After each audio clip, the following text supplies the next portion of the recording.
All right, everybody, all ready to go? Now that all the council members are present, I call to order the February 19th meeting of the City of West Sacramento City Council, the West Sacramento Redevelopment Agency, and the Finance Authority. We will begin with the land acknowledgement. We'd like to acknowledge the land on which we live, work, learn, and commune is the original homelands of the indigenous people of West Sacramento, who have stewarded this land throughout the generations. We acknowledge and we thank the original inhabitants who have occupied, maintained, and secured this place, and who still exist on this land. We respect and celebrate the many diverse indigenous peoples still connected to this land on which we gather. Council met in closed session this evening, and the items are on the agenda, including an additional item that was added on the agenda. Mr. City Attorney, would you please provide the report? Yes, ma'am. No reportable action was taken. Thank you. We would like to invite our guest to join the council and staff in the pledge, which will be led with our West Sacramento Police Department Officer Lieutenant Ryan Lukens.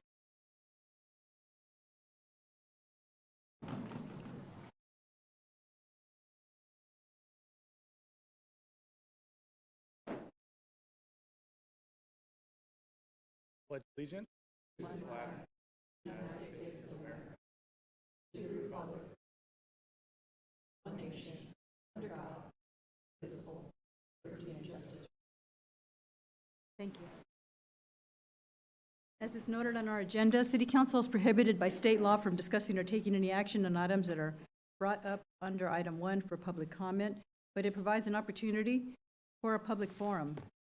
Public is given an opportunity at this time to address City Council on issues not listed on the agenda, and we do ask that anyone wishing to speak to the council on this or any other items this evening to please fill out a request to speak card and return it to the clerk.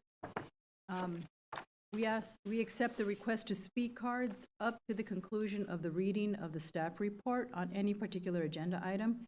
Once the staff report has been read and we open up the item for public comment, the clerk will announce your name for you to walk up to the podium and speak.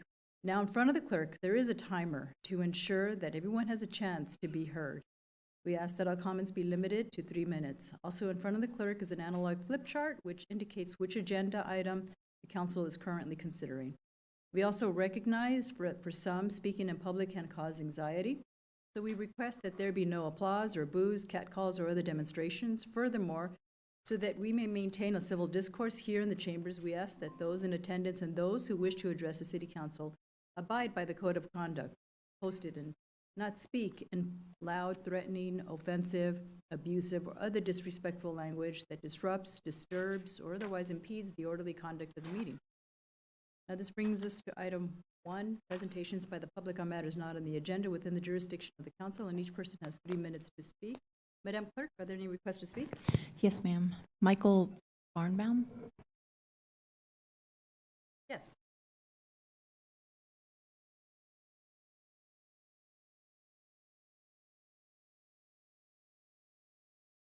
Mayor Guerrero, council members, Michael Barnbaum, and Mayor Guerrero has promised I'm here to provide an update to the council on what happened at the February 10th meeting of the YOLO Transportation District, but specific to West Sacramento as it pertains to 2025 service to Sutter Health Ballpark, and which was on the agenda on February 10th.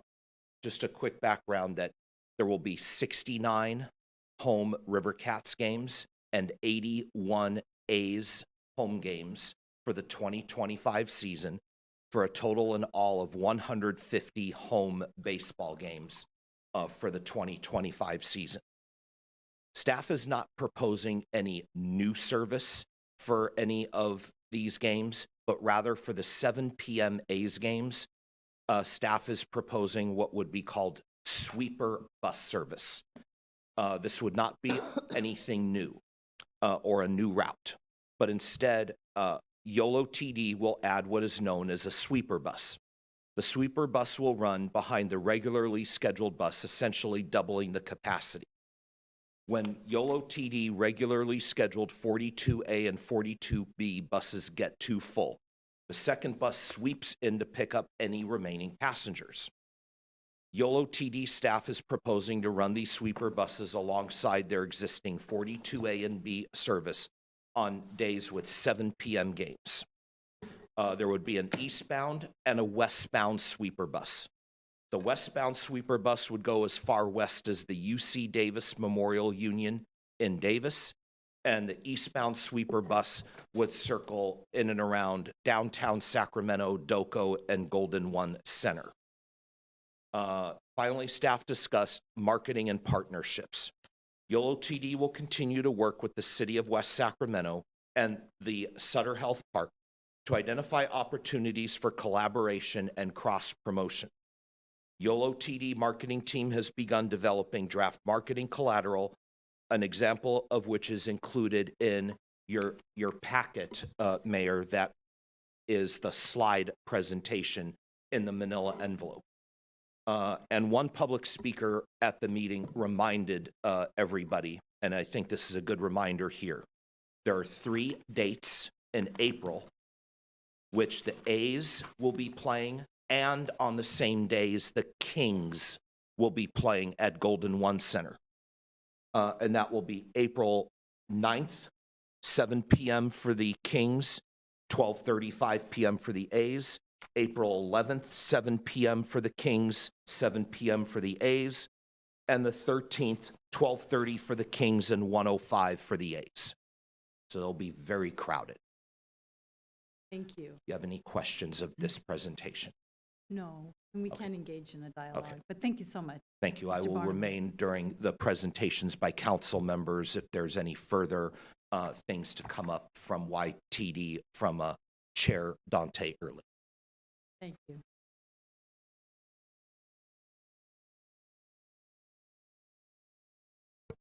Guy Stevenson.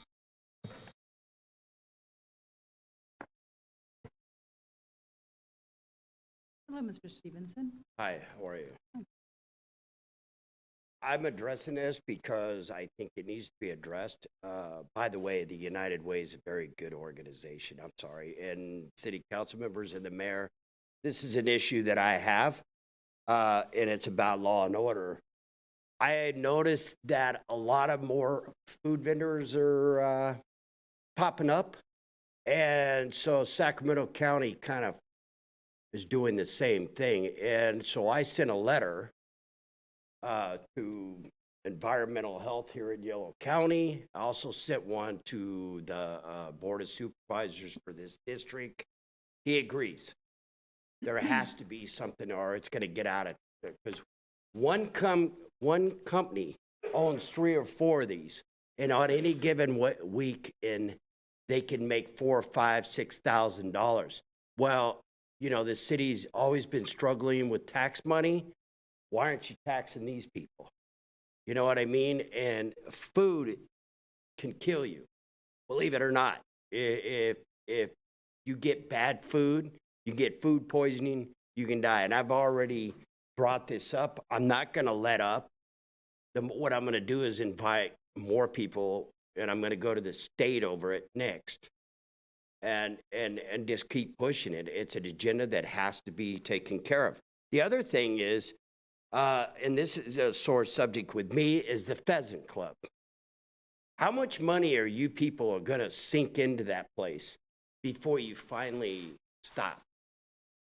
Because I know that it was owned by a family. God bless the family. They're a good family. They've been around. But I noticed that the city spends $3.5 million on this place, and now they want to invest more money. Why? You know, it's an old building. You're going to end up spending more money on that building than you intended to do. So why keep spending more money on the Pheasant Club? I mean, they're a good family. They've been around for a long time. Good restaurant. I've eaten there, but you city bought it, and now you just want to keep sinking more money into it. Why, I don't get it, but you know, I'm not a politician. I don't think like you guys. But with this issue with the food vendors, that has to be taken care of. It has to be, because next week Sacramento County is going to start really slamming these people with fines. They have to have a license, a tax ID, and they have to have the health department inspect their equipment. I see people selling stuff out of igloos, you know, and that you can't keep food at a good temperature, but what can I say? Thank you. Have a Thank you, great Mr. night. God Stevenson. bless. Alexander McFall.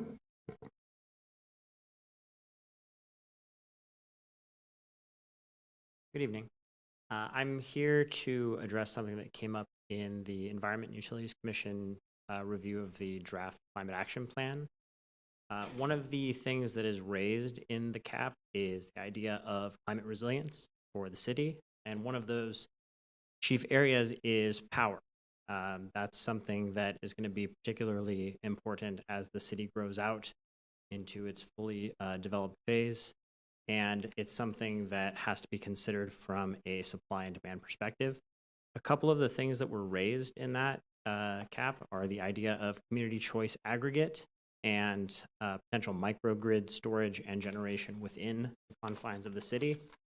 I would like to urge the council, the mayor, staff within the city and personnel to explore those options as they pertain to our climate resilience, our resilience as a city in terms of generating our own supply, as well as in terms of potentially returning money to the pockets of consumers, because as I've heard from a lot of my neighbors in the district, PG&E is continuing to go up month after month, and it's starting to put the squeeze on a lot of folks. So I'd like to put that on your radar and make sure that that is given due consideration. And that's it. Thank you for your time. Thank you, Mr.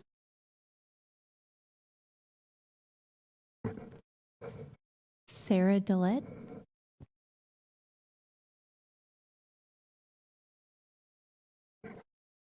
Good evening, Council. I am a dietetic intern working with UC Davis Medical Center, and I'm absolutely loving it. My current rotation, I am at a community clinic up in Yuba City, and I serve all of the Sacramento region every day of the week.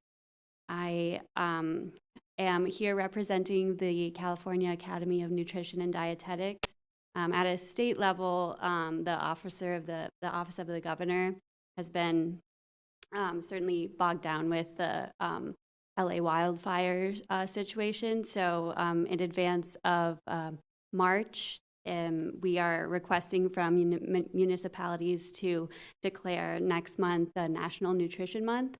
And I think this is a very appropriate time, given that the next agenda item is also declaring February as Black History Month for Sacramento, which is excellent. And so I have a template I would love to read for the National Nutrition Month. Our theme this year is Food Connects Us, which I think is very relevant to the population of West Sacramento. Food connects us in all languages and means a lot to this heavily agricultural identity of the region. So if I may, we are proposing this with your input to declare next month, March, as National Nutrition Month. Whereas food is the substance by which life is sustained, and whereas the type, quality, and amount of food that individuals consume each day plays a vital role in their overall health and physical fitness, and whereas better nutrition is related to improved infant, child, and maternal health, stronger immune systems, safer pregnancy and childbirth, lower risk of non-communicable diseases such as diabetes and cardiovascular disease, and longevity. And whereas there is a need for continuing nutrition education and a community-wide effort to enhance healthy eating practices, and whereas Food Connects Us is the theme for National Nutrition Month 2025, which serves as a reminder that food is a connecting factor for many of us. Food connects us to our cultures, our families, and our friends. Sharing a meal is an opportunity to learn about its preparation, who made it, and where the ingredients were sourced. Health, memories, traditions, seasons, and access can all impact our relationship with food. While these factors influence the foods we eat also affect our health. Now, therefore, the City Council of the City of West Sacramento does hereby proclaim March 2025 as National Nutrition Month in the City of West Sacramento and encourages all citizens to join the campaign in an effort to achieve optimum health benefits for the transformative power of food and nutrition. Thank you. Thank you. If you can please provide a copy of your recommended proclamation to the staff, the clerk, and we do have a period of time, and she can explain the process. I mean, we may be able to do a mayoral proclamation for the March date. Thank you. Robin Davis.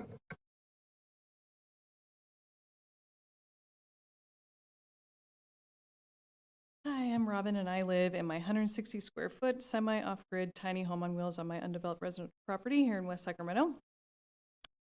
We are still collaborating with Daniel in the planning department almost on a weekly basis on the tiny home on wheels ordinance, focusing on the administrative approval process, checklists, staff workflow, and presentation, which may or may not come back for council review next month. It's still uncertain. However, I am grateful to not be tied to PG&E's monopolistic system, as they recently announced their $2.47 billion in record profits for 2024, while California state regulators approved 6 separate rate hikes. The state's lack of affordability and limited options is a direct result of our policies, and it's why so many struggle to afford basic needs.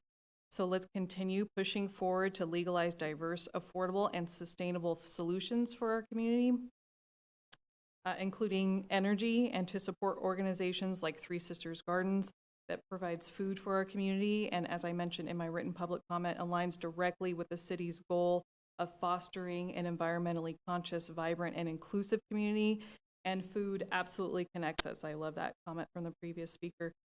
Lastly, as always, please consider joining our West Sacramento Tiny Homes Facebook group for more information or to ask questions, as we are always open for feedback or concerns. Thank you, and thank you again to Daniel in the planning department for his ongoing openness and responsiveness to the residents of this community. We appreciate.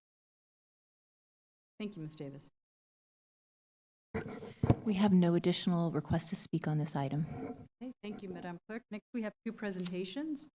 Under the City Manager's Office is a presentation of proclamation recognizing February 2025 as Black History Month. And so we're honored to have our representatives here, and going to pass this on to Councilmember Early, who will be doing the honors of this presentation. Make sure, perfect. Thank you so much. Sandra, if you want to come down to the mic. So I do want to say that tonight we have the honor of recognizing an organization that embodies the very essence of Black History Month. It uplifts, advocates, and fights for the health and well-being of Black communities across California. The California Black Health Network is not just a voice for Black health equity. It is the trusted resource, the advocate, and the champion ensuring that Black Californians have the opportunity to live long, healthy lives free from the barriers of racism and health inequities. Here to accept this proclamation on behalf of the California Black Health Network is Sandra Simpson, whose leadership and dedication to this work reminds us that representation isn't just important, it's necessary. Sandra, we thank you for standing in the gap, for advocating when others may not, and for ensuring that Black voices, Black health, and Black lives are always at the forefront. So I'm going to start by reading this proclamation, and then we would love to hear some words from you about the California Black Health Network, as well as the connection to Black History Month. So our proclamation of the City Council of West Sacramento recognizing February 2025 as Black History Month, whereas February marks Black History Month, a time to honor and celebrate the extraordinary achievements and contributions of African Americans throughout history. And whereas the 2025 Black History Month theme, African Americans and Labor, focuses on the various and profound ways that work of all kinds, free and unfree, skilled and unskilled, vocational and voluntary, intersect with the collective experiences of Black people. And whereas we acknowledge the resilience and courage of African Americans who have confronted adversity and championed justice, paving the way for equality, peace, and progress in our society. And whereas Black History Month traces its roots back to the establishment of Negro History Week in 1926 by Carter G. Woodson and the Association for the Study of African American Life and History, highlighting the ongoing journey of African Americans to new horizons and social realities. And whereas this Black History Month serves as a call to action to uphold the principles of equality and justice, to affirm the value of Black lives, and to redouble our efforts to address systemic disparities in healthcare, housing, education, and criminal justice. And whereas the city of West Sacramento remains steadfast, I'm going to say that again. Whereas the city of West Sacramento remains steadfast in its commitment to fostering an inclusive community where the contributions of all residents, past, present, and future, are acknowledged and celebrated. And whereas it is with pride that the city of West Sacramento honors the rich heritage and enduring legacy of African Americans in our community. Now, therefore, be it hereby proclaimed that the City Council of the City of West Sacramento hereby declares February 2025 as Black History Month and urges all citizens to join in commemorating our diverse heritage and culture while reaffirming our dedication to building a more equitable, peaceful, and prosperous society for all, proclaimed this 19th day of February 2025. And with that, Sandra, we would love to hear a little words from you. I just want to say on behalf of California Black Health Network, thank you for recognizing us. It's such an honor to be recognized for our work in our outreach, education, advocacy, policy, and programmatic work to improve health outcomes and advance health equity for Black Californians. Through our Health for Life initiative and the How Do I campaign, we are educating and empowering Black Californians, to know how to make the healthcare system work better for them and to take charge of their health and well-being so that they can get the care that they need and deserve to live long, healthy lives. This year, our theme for Black History is Blacks and Labor. We are uplifting healthcare providers and practitioners in our community, and we listen to their needs by creating a Black health and wellness provider directory that provides access to comprehensive and health and wellness professionals that reflect our community, understand our lived experiences, and provide inclusive, respectful care. I invite you to join us and support the campaign for Black Health Equity and become a member of the Black Health Network and connect with us on social media at your CBHN. And just want to thank you guys for recognizing us. And this is such an honor. Thank you. Thank you. Do we want to go down and take a picture?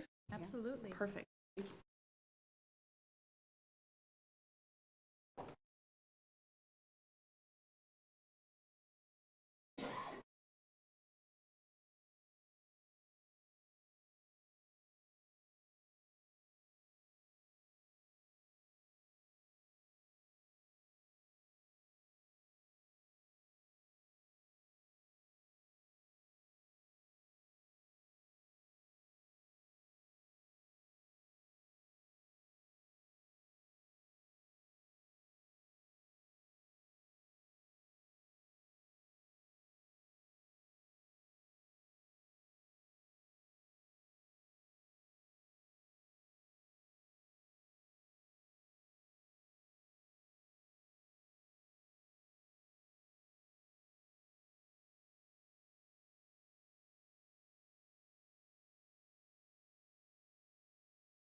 Are there any comments that any of the council members interested in providing at this point? I'll just add something real quick. Mayor Pro Tem. I had the pleasure of attending the opening reception for our Black History Month art show at the community center. And so I just would like to share with the community that art show is there. I met a few of the artists. The art is spectacular. And so if you have the opportunity to visit the 1075 Gallery, celebrate History Month. Yes. I will. You remind me, Mayor Pro Tem Spiegel Hall, love saying that. That Yolo County is also celebrating, specifically Yolo County Office of Education is celebrating Black History Month. They actually have a passport that you can take to see some of the quilts across our county. There's one location that I should know of here in West Sacramento. I will look at it before we leave and maybe just at the very end, make sure I note that. Yeah. And I did also attend late, was covering some commission meetings, but it was a spectacular exhibit. Thanks to our curator and all the staff who work together collaboratively so that we can represent the diversity in our community and those who artistically express themselves in a way that is respectful and caring. It's a rewarding experience for all of us to be able to, visit with the artists and all those who enjoy this. So, thank you so much for bringing that. Oh, yes, you may.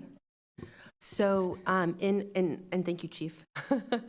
So in West Sacramento, it's actually at our library, the Arthur F. Turner Community Library on Merkley, for those of you who may not be aware. And so again, it is there for Black History Month, so through February.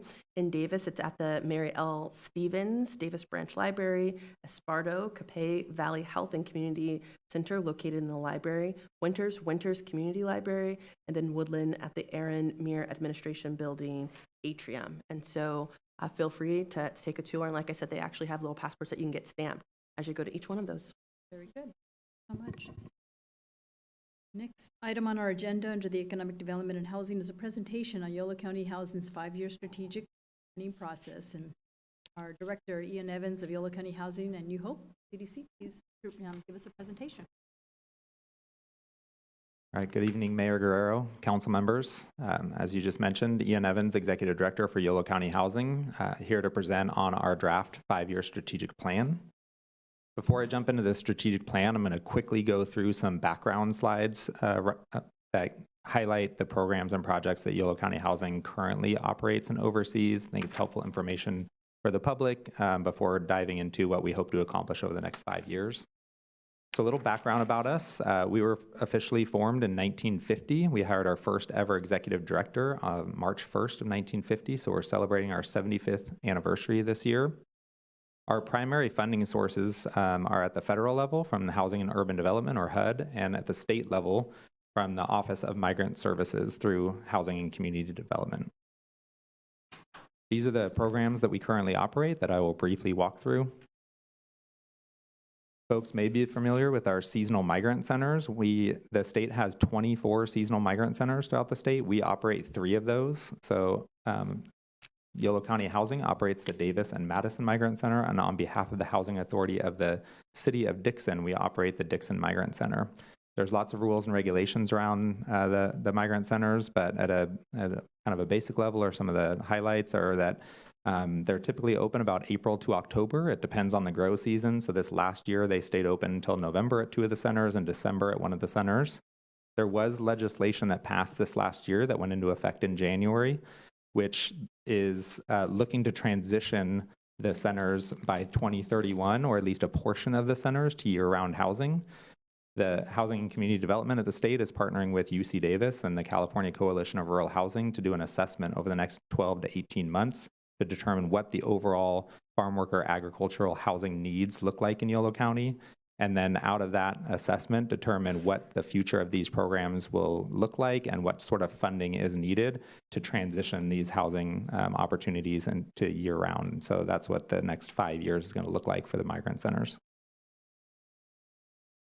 One of our biggest programs that is funded from the federal government, Housing and Urban Development, is what's called public housing. We have 431 units countywide. We have our biggest developments just outside of Winters in the county, in Woodland, and here in West Sacramento, we have Las Casitas and Riverbend Manor 1 and 2. We also have some satellite sites. We have 10 units in the town of Yolo, 10 units in the town of Knights Landing, and 16 units in the town of Esparto. Like all of our programs, there's a whole host of rules and regulations, but at a basic level, this program operates based on income certification when households move in, and they pay 30% of their adjusted income towards their rent. We do annual recertifications every year and also recertifications to determine that rental amount as income changes for the household. So if folks get promotions or new jobs, they notify us. We do income recertifications. If they lose their job, they notify us. Their rent goes down. One of our programs is it's operated by what I call our small but mighty client services team. We have 2 staff. They do a whole host of things. One of the things that they do on a regular basis is process reasonable accommodations. One of the most frequent reasonable accommodation requests we get is for folks with complex medical needs who are living in our public housing who have a whole host of medical equipment. So typically they would be approved for, let's say, a 2-bedroom house. They apply for a reasonable accommodation to store their medical equipment in a 3rd bedroom. And so they're overhoused in that 3rd bedroom so they can comfortably live in the 2 bedrooms and store their medical equipment in the 3rd bedroom.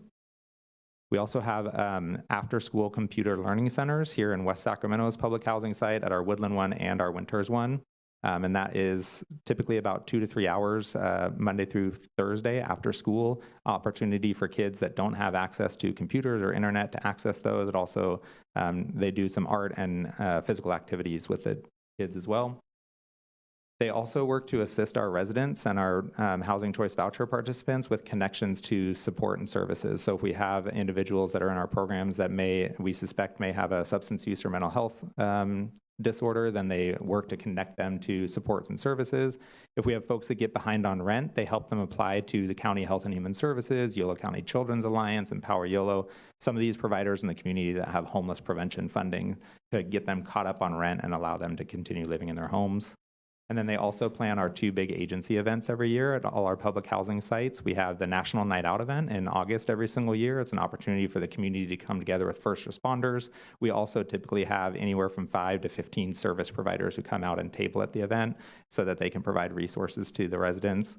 And then around Easter every single year, we have our staff gather about 2,000 Easter eggs and fill them and hide them throughout all of our public housing sites and allow the kids to go out and do an Easter egg hunt. We also try to bring service providers there that day as well. The other thing that small but mighty 2-person team does is what's called our Family Self-Sufficiency Program. So this is a program where Housing Choice Voucher participants or public housing residents can apply. They agree and sign a 5-year contract when they enter the program that they will meet certain goals that they set out to accomplish during that 5-year period. And what that does is it locks their rent in, their portion of the rent, when they enter the program. So as their income goes up, typically their rent would also go up.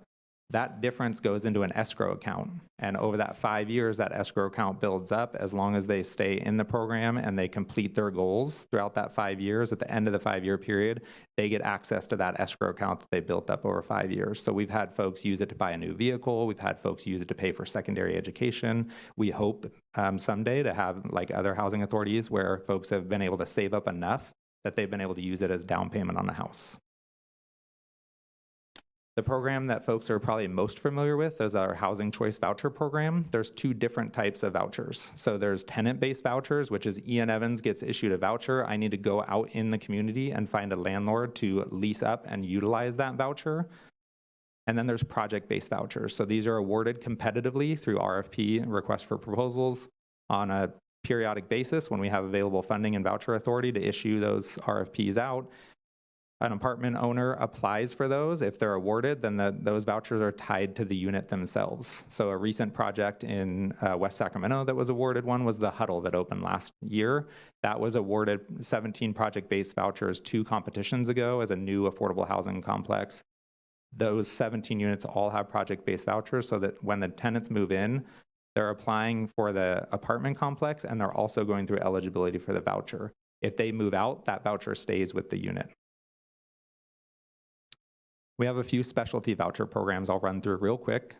We have our VASH program. This is direct referral from local VA rep who understands the VA eligibility and the voucher eligibility, and she makes direct referrals to our team for VA folks that she knows will qualify. And we have project-based VASH vouchers and tenant-based VASH vouchers.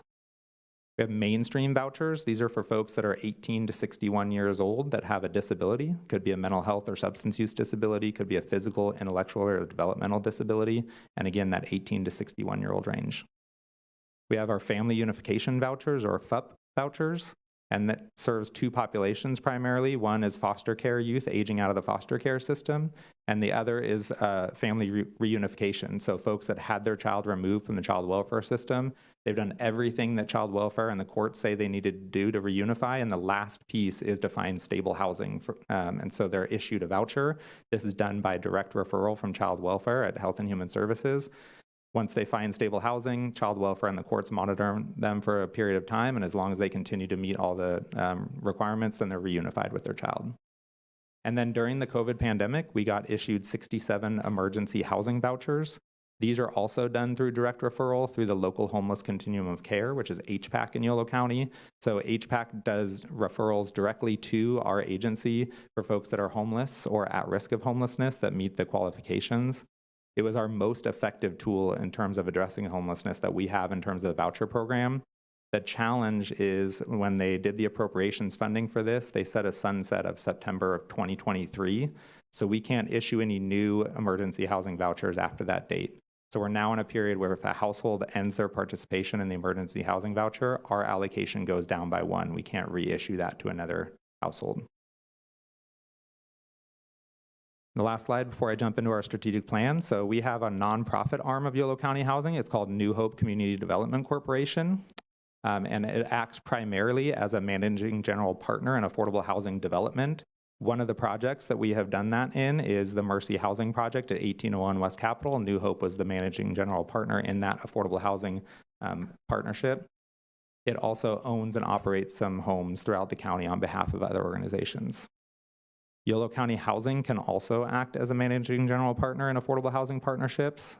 We don't have any of those in West Sacramento, but we do master lease apartments on Merkley here on behalf of CalWorks through Health and Human Services for family interim housing over there. There's 12 units that we master lease. And then we have what is called our Helen Thompson A and B homes. This is interim housing for folks with behavioral health needs. There's one home in Woodland and one home here in West Sacramento. Now I'll jump into our strategic plan. So in order to build this strategic plan, or when we were building this strategic plan, we wanted input from our staff, from our residents and participants that are currently in the program, and also our community and jurisdictional partners. So we surveyed all the city managers, we surveyed our Yolo County Housing Commission, we surveyed leadership from about 20 different organizations throughout the county that we partner with. We surveyed our staff multiple times, and we surveyed our residents and our participants in all our programs to get their feedback on what's going well and what they believe we could improve on. I'm not going to go through all the goals and objectives. I highlighted the ones that I will briefly walk through here. The other ones are really internal focused, and so not really relevant for this presentation. Under our first pillar, the people pillar, we have a goal of enhancing resident participation, well-being, and success. And one of the objectives under there is to increase the number of home ownership opportunities for residents or participants by 50% by 2029, so by the last year of our 5-year plan. We have a couple different ways we want to achieve this. I talked about the voucher program. One of the opportunities in the voucher program is what's called the HCV home ownership program. So working with lenders in the community, getting voucher participants approved to actually go purchase a home. If they are able to do that and they get approved and they go through home ownership courses, then they could actually use their voucher payment to pay the mortgage rather than paying rent in a home. And so we want to work to increase the amount of lenders that we have in the community that support the population that we serve. We have a HUD-approved home ownership training course that folks will go through, and we want to continue to advertise this and enhance this program for our folks. There's another opportunity around home ownership potentially that I'll talk about in a future slide. Our next goal under the people slide is to strengthen community partnerships. So we have 2 objectives under here. One around creating cross-educational opportunities between our staff and other departments and jurisdictions to share our mission and goals, similar to what I'm doing tonight, and to hear their mission and goals, see where we have alignment to help achieve those collectively. And out of that, we want to create 5 new collaborative partnerships. So some of the creative and collaborative partnerships we've been able to build over the last couple of years have been, as one example, Meals on Wheels, Yolo County, through conversation about their funding sources and their goals over the next couple of years and the programs we operate, we were able to figure out how to collaborate and have them deliver meals weekly to our migrant centers for the first time ever. That had never happened. And so we did that this past year, and they plan to do it currently for this season as well. We also recently partnered with Tree Davis, who operates here in West Sacramento at our Riverbend Senior Complex, public housing complex, to plant 10 trees in a new community space where we're building a gazebo and table and chairs for our senior and disabled residents over there, where they can now enjoy an outside space that they didn't previously have.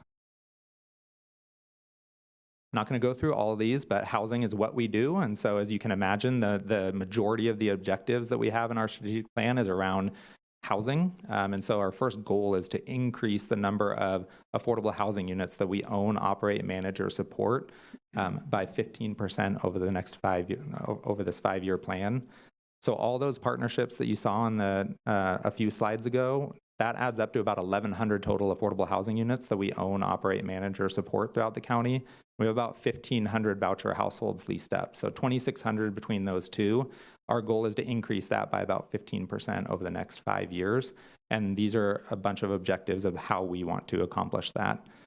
The big caveat I'll say here, I mentioned it on one of our first slides, we get the majority of our funding from HUD at the federal level. And so there's a lot of uncertainty right now on what's happening at the federal level, and particularly with funding at HUD and what that will look like in the future. So some of this is going to be heavily contingent on what that looks like over the next 5-year period.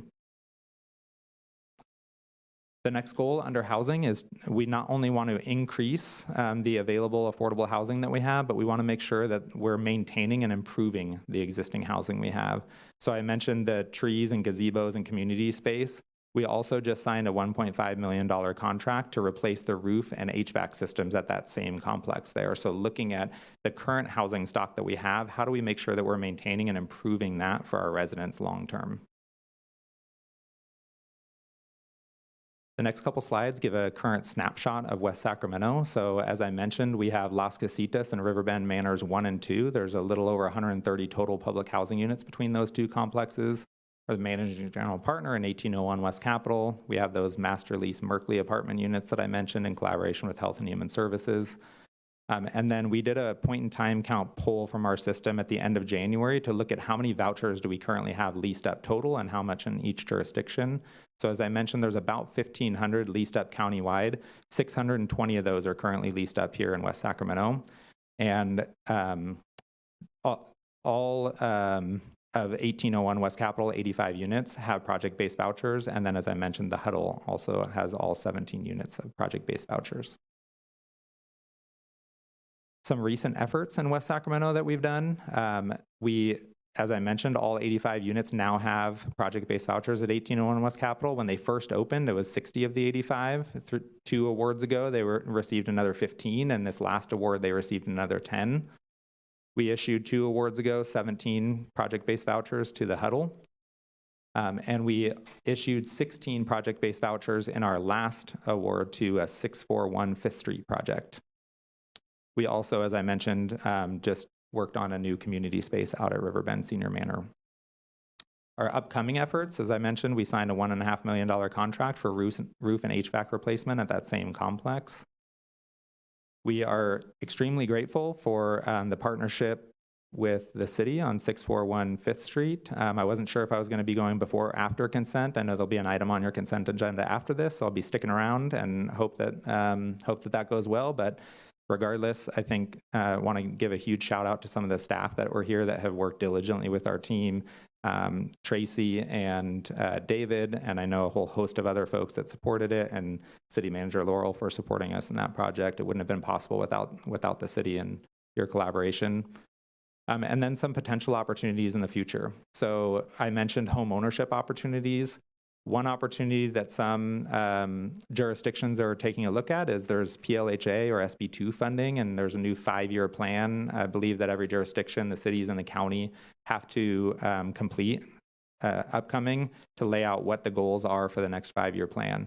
One of the eligible activities in that PLHA funding is for home ownership down payment assistance. And so I presented at Davis City Council last night. One of the things that they are considering is if they have the potential to partner that for down payment assistance for our HCV home ownership folks so that they can support, the down payment assistance, and then their voucher will make their mortgage payments ongoing. Because one of the biggest hurdles we hear from our HCV folks and why they can't participate in that home ownership is because they can't save up enough to make that down payment. And then we've been exploring some workforce housing models. So there's a couple different models that the Housing Commission has been exploring, and there's some interest for a few developers here in West Sacramento to look at some models that they've done with developments over in Sacramento in partnership with CADA, and want to partner with Yolo County Housing to do similar partnerships to build some kind of missing middle or workforce housing units that target folks that are starting out at 80% area median income and can earn up to 140% area median income and still qualify for the unit. And so our programs typically serve 80% and below AMI, and this allows us to reach into that kind of missing middle workforce. And then my last slide is just next steps. I've been doing this Yolo County Housing Strategic Plan Roadshow for about a month and a half now at various organizations. This is my last stop.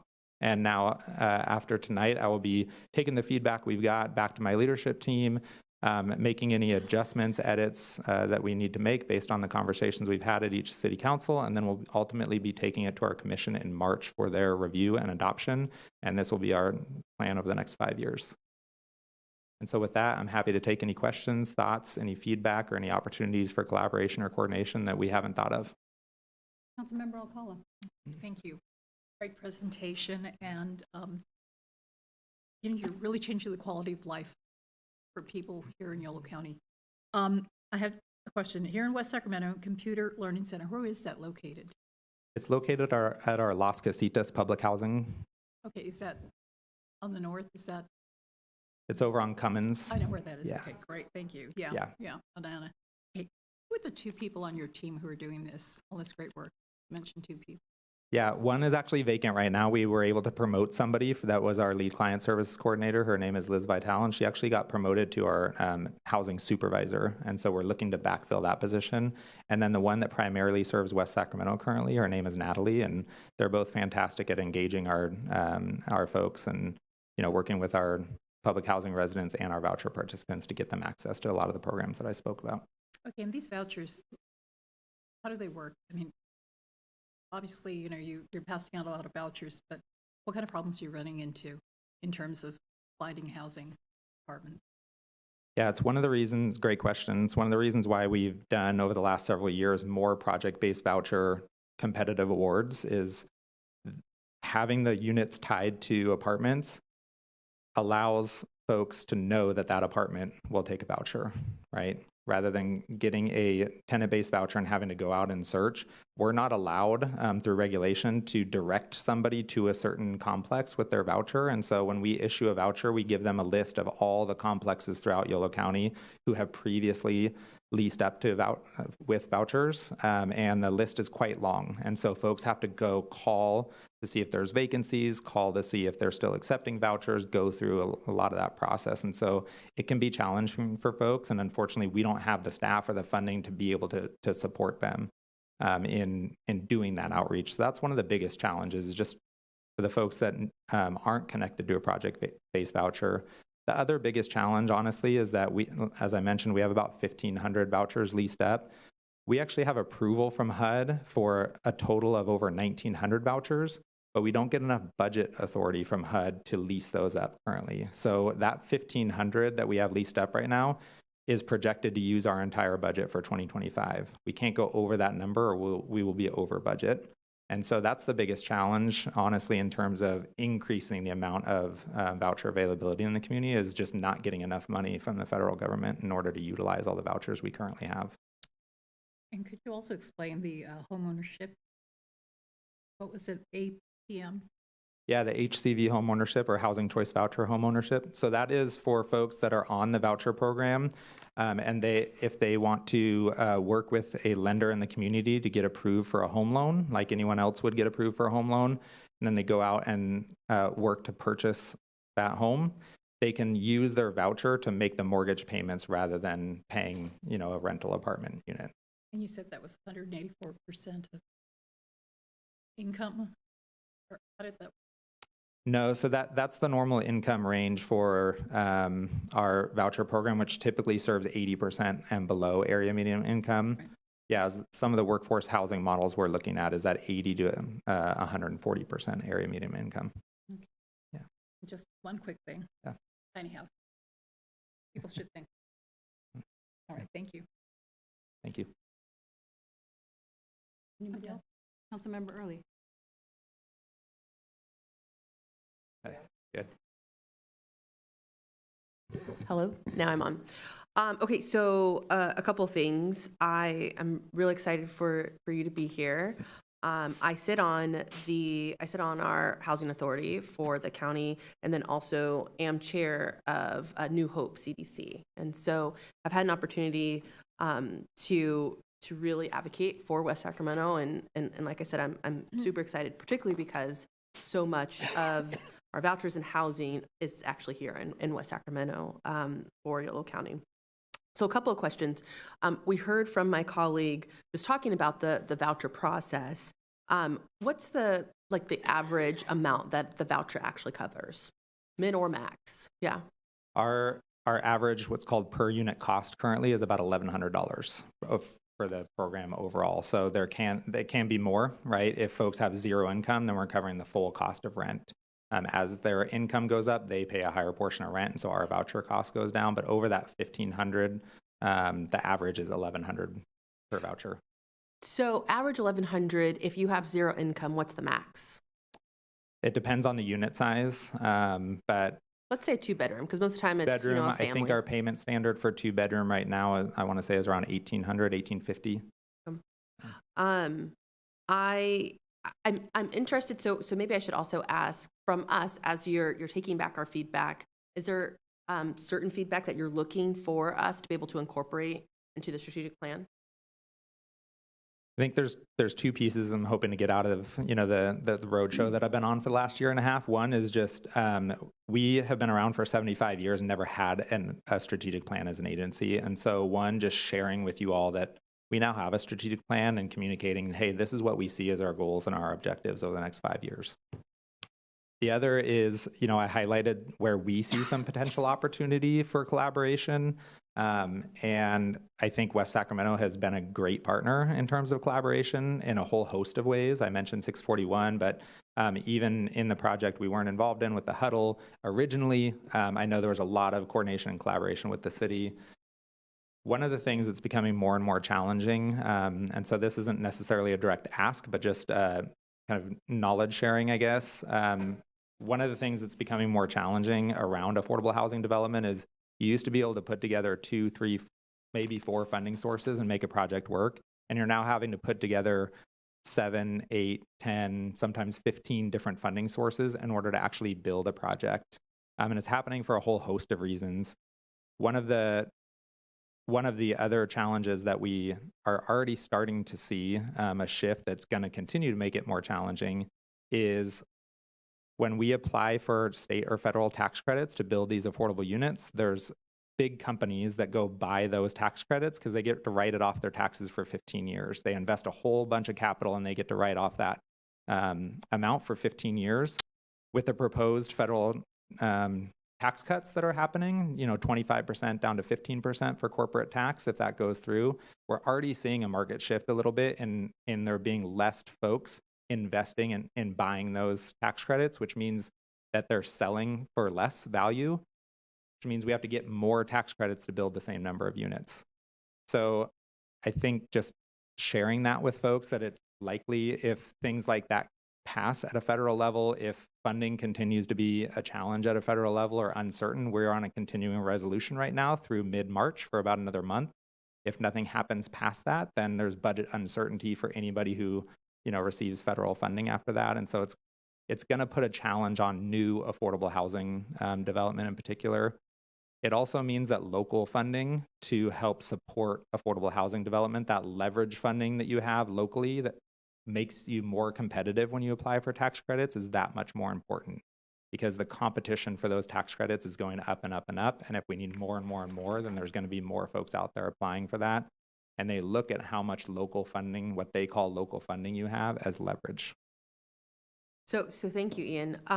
So there's a couple of things. One, I'll continue to say thank you for all of your leadership. I think you joined us a few years ago, and it's just been an amazing trajectory for the work that we have at the county level in regards to affordable housing.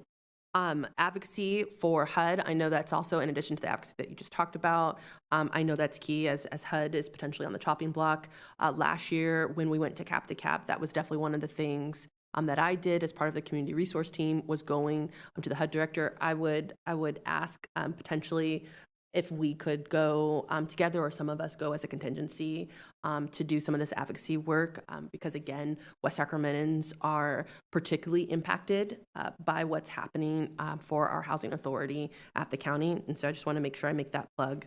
So I have some ideas. And we've talked a little bit about them, again, at the county level, but would love to make sure, as I'm with my colleagues, that if this is something that we could push forward on the strategic plan. Workforce housing. I know that this is something that we are doing in a couple of our other cities. We have advocated through our strategic plan for potential workforce housing, whether it be for our teachers or whether it be for our public safety staff and officers, and so would like to raise that up as a potential of priorities for West Sacramento. I think also really excited, and I don't think I realized about the potential for home ownership. I have pushed inclusionary housing because that is what brought me here to West Sacramento. And I think there might be some level of intersection between our inclusionary housing program and the policies that we actually have here in West Sacramento, and being able to leverage, whether it be the down payment that you talked about, and or using vouchers to be able to help towards home ownership and partnering with new developers. And so I'm fascinated about that, and would love to put you together with our housing team, because our housing team is brilliant. And I think together we could potentially make some magic there. And so I would ask that we put that forward. And then I would just last plug, if you haven't been on a tour of our public housing that we have here in West Sacramento, I know a couple of our staff have taken it. I've taken it. I would ask my colleagues and suggest that they take it as well. And then 1801 West Cap, I will just raise that up as the last thing. I know that we have some housing that we manage behind 1801 West Cap, and so just want to put a plug in for continuing to make sure, and now I'm speaking in partnership with my colleague, that we work to address some of the needs that we've seen bubble up there. Those are all my points. Thank you, Mayor. Thank you.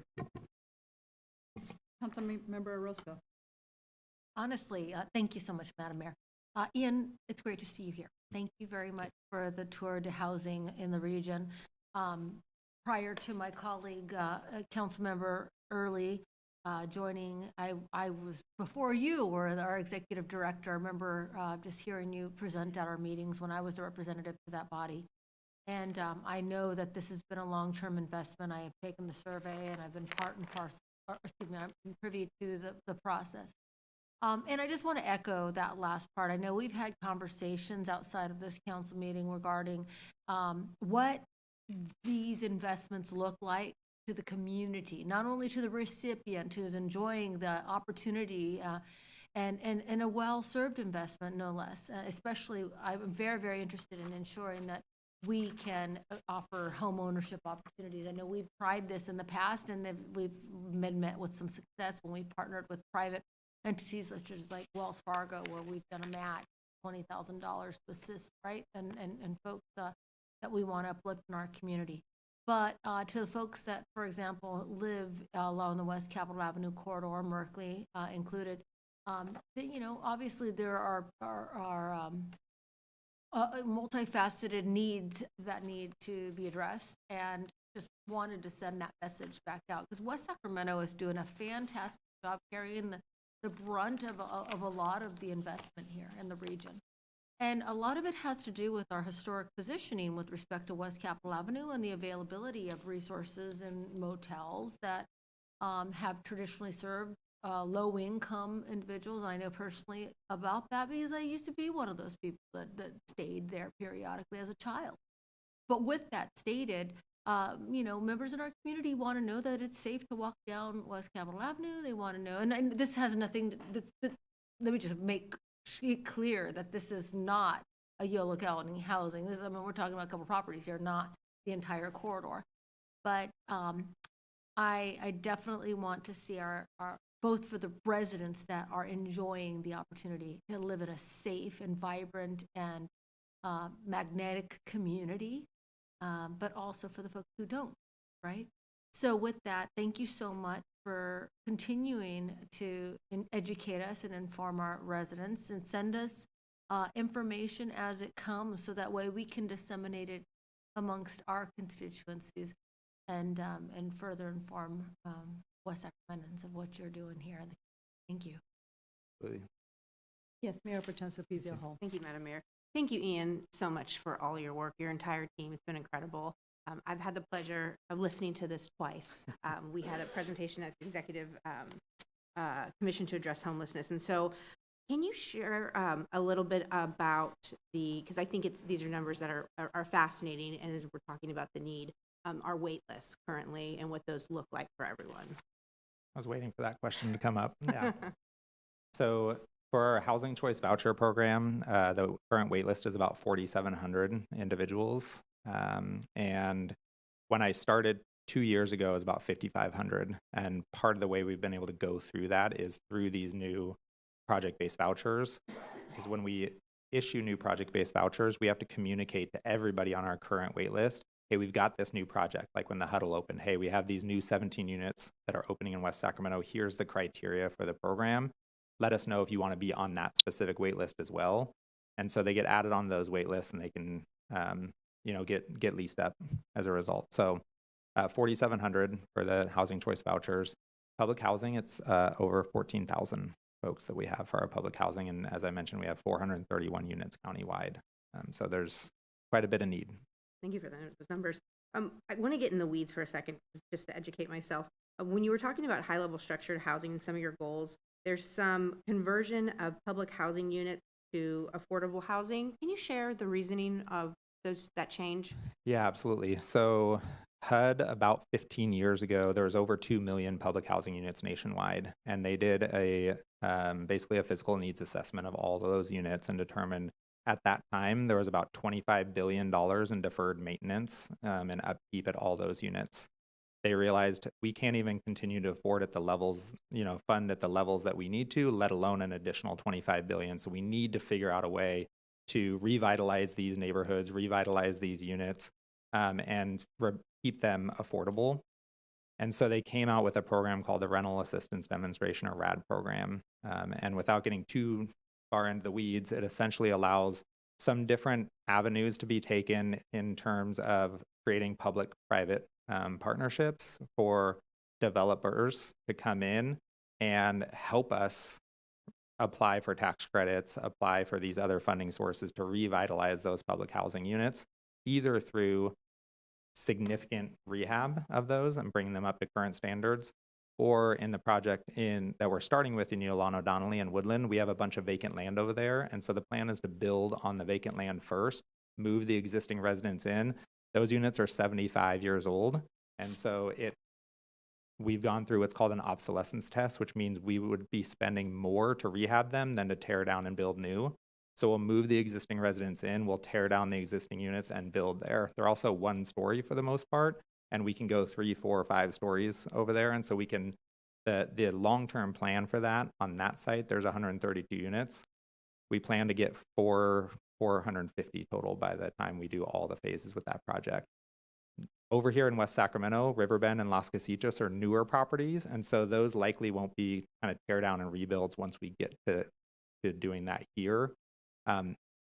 What it essentially does is it changes the units from public housing over to voucher units. And so long-term, the ownership transitions out of HUD being essentially the owner of the units and responsible for that, revitalizing the units and creating a better subsidy for those so that the owners, which will be us or limited partnership that we form in the case of Yolano Donnelly and Woodland, to get better subsidy for those units so we can maintain them a lot better than they've been able to be maintained previously. Hope that made sense or kind of. Thank you very much. Yeah. And Councilmember Early has one more question. Can you tell I love housing? CalAIM. And so I've talked about it here. I think we might have touched on it in our strategic planning.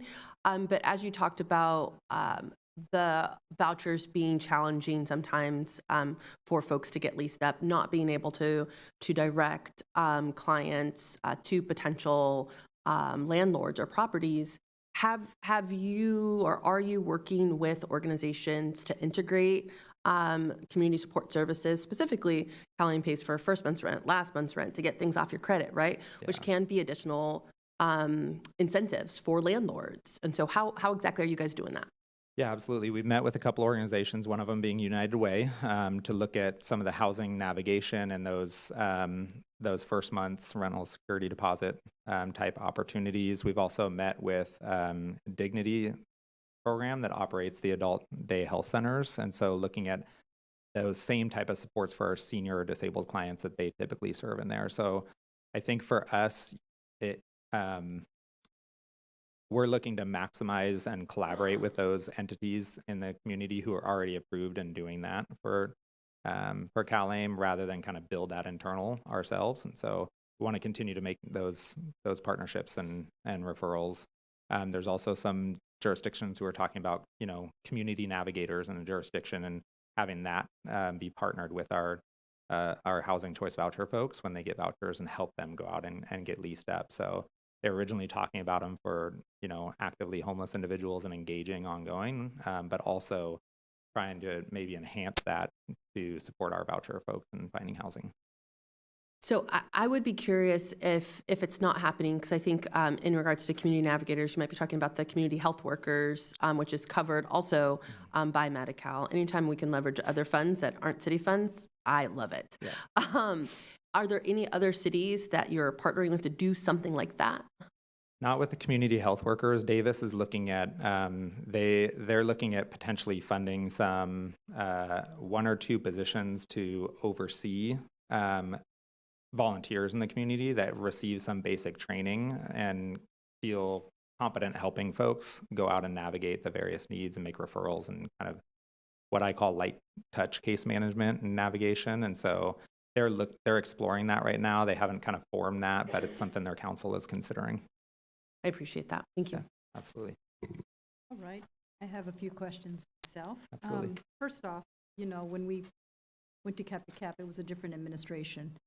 So we have a new administration. Yeah. And opportunities, maybe, I don't know. We'll see. I heard about federal cuts, potentially, and the lack of payment.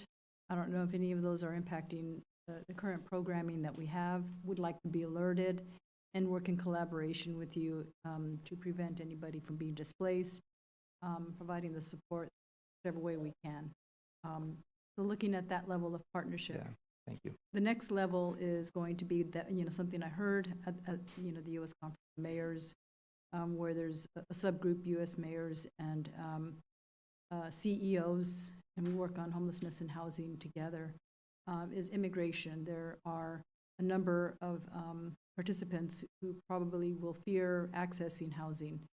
And I've noticed in other localities that they won't even try putting any information needing documentation. If there's ways to provide education discreetly, Councilmember Alcala's son, Carlos Alcala, I keep putting him out there doing presentations. So to the extent that we can try to address some of those concerns today, and so they don't leave for fear of being deported, all of that. Absolutely.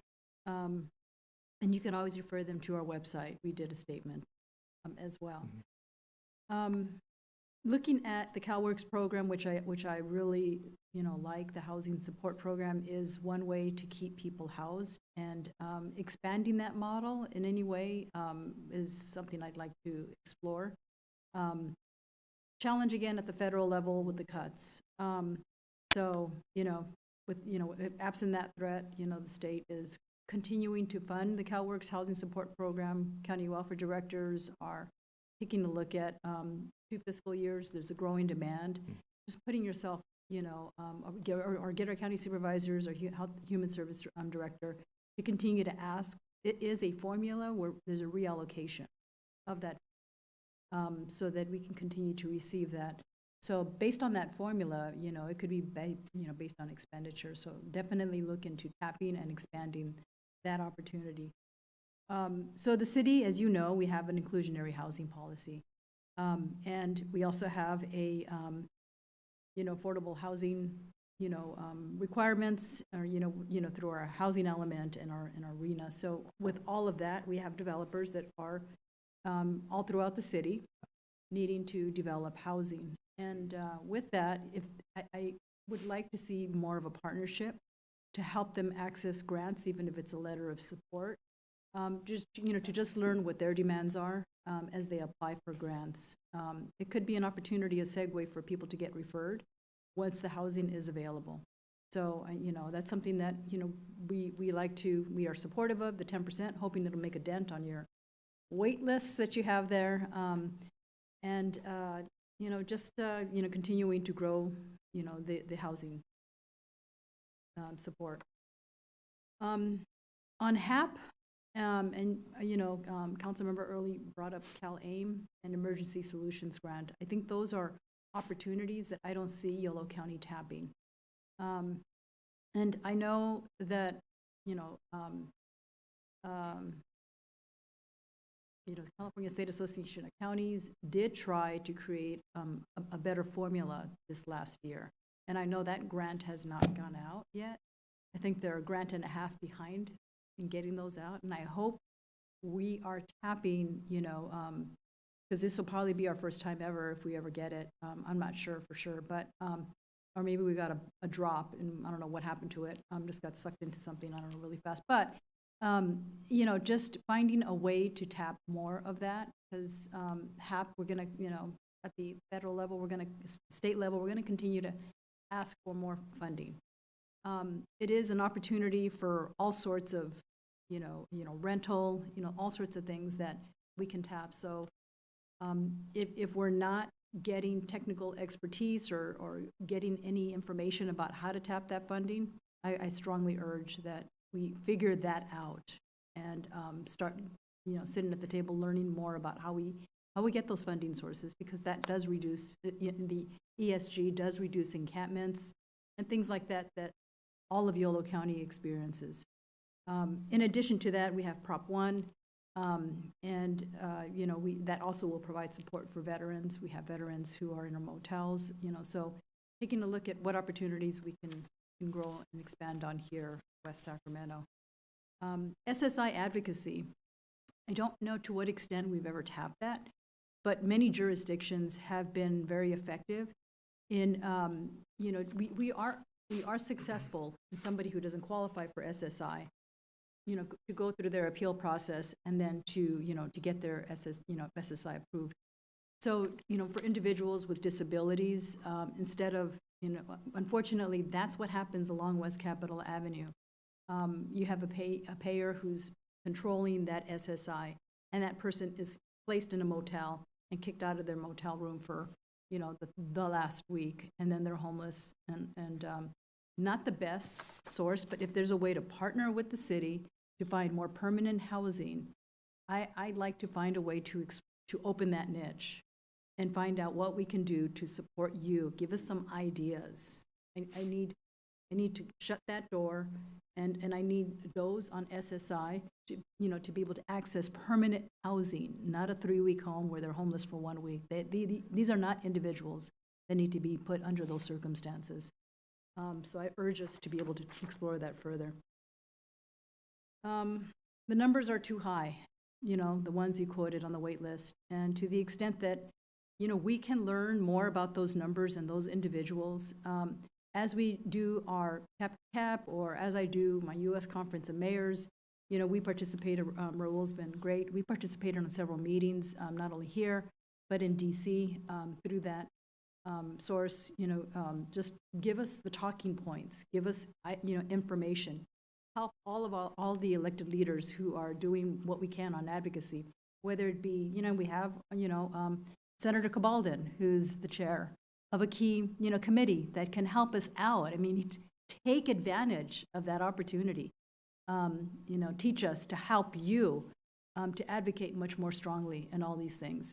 And if we can close that SSI loop, to go to those motels through legislative efforts, I'd like to do that. So permanent housing, and to get people, where they need to be. Yeah. So I think that concludes.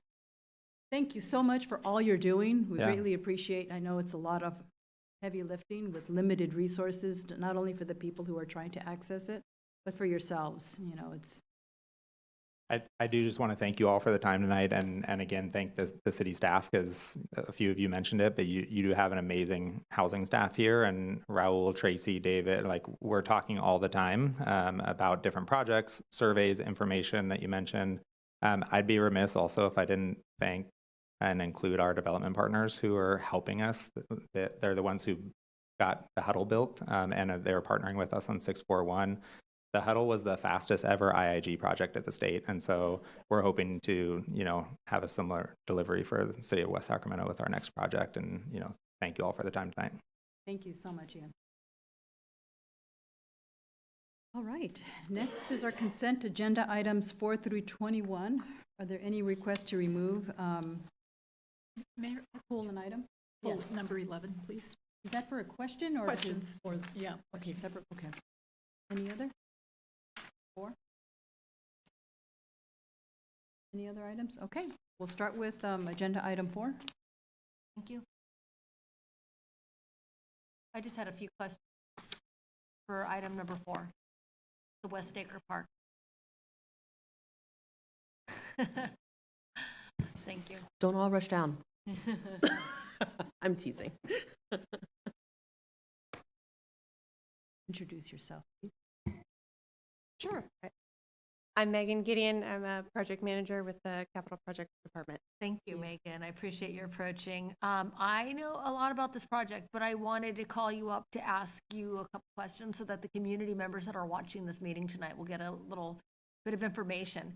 Essentially, could you just, in a nutshell, describe how are we financing West Acre Park? What's our proposed timeline? And what are the improvements that we should be expecting to enjoy? I know that there was a post this evening from the city of West Sacramento, so I can direct people in that direction. But if you could just state for the record. Sure. So with regards to funding, we were the recipients of a Prop 68 grant. And we will be having a meeting next week pending the approval of the award of construction contract to discuss when we can start construction. But our hope is that with the timeline, we should be completed with construction by the end of this year. And as far as some really neat things that we're going to be seeing at the park is going to be a completely renovated skate park with a pump track. And we've got some really, it's going to tie in those old buildings at the end of West Acre Park that are kind of scary and would look like, bad things happen there. But we're going to turn them into some really neat industrial aspects of the skate park. And then we will have a splash pad as well as a really neat custom play structure there, and it's going to also have my favorite part, which is a little climbing wall that's incorporated there, as well as new soccer field, pickleball courts that will also include futsal and basketball courts as well. And there's a design element that's pretty unique, right? Something having to do with maybe a school bus? Yes. So the play structure is this really neat kind of school bus that looks like he's kind of like flying into the air. And then there's also these neat little robots placed strategically throughout the park that kind of emulate city workers. A really neat little. I pulled item 4 because West Acre Park and the investments that we are able to make in that area, which is now in the newly formed District 2, it's pretty remarkable.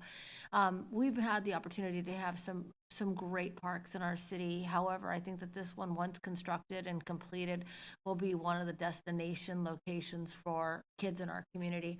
I'm really excited about that. We've been talking about this for years and what this could potentially look like. And I think that the plans And from what I've seen, and I know I speak for my colleagues, that this has exceeded expectations. And I really am excited for the residents, not only in that area who get a chance to walk easily, and then the folks that get to travel across the new Sycamore Trail overpass that'll be hopefully finished very soon. I know that I've seen it looking really close to fruition.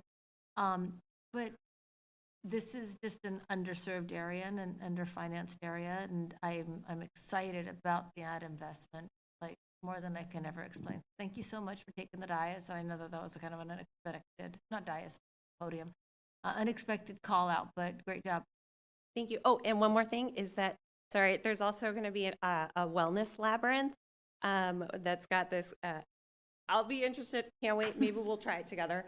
It's got a reflexology footpath where there's going to be pebbles like sticking up out that's supposed to be great for your feet. So. And I agree. I was part of talking about this part, and I'm glad you mentioned it so it doesn't get unnoticed. But that was a partnership with Sutter Health and our West Mighty Rotary Club, which it also brought that element to that location.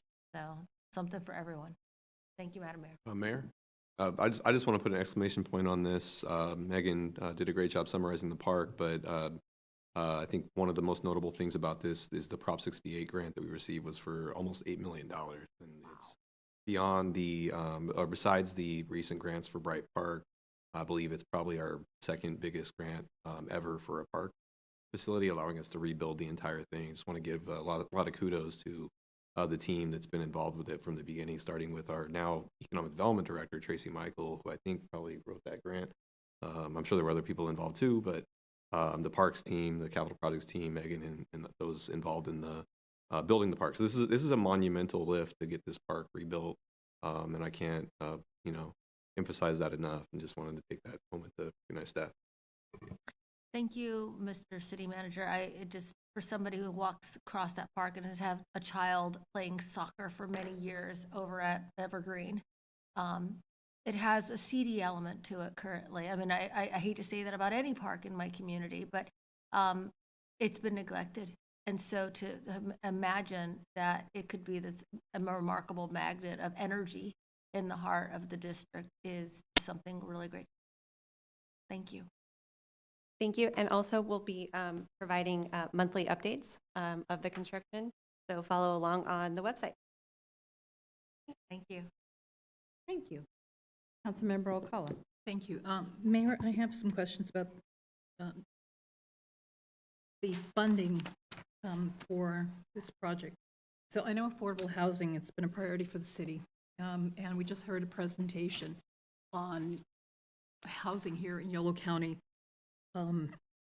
And the concerns that we have with the present administration, what may be happening. And I love the idea that this housing is going to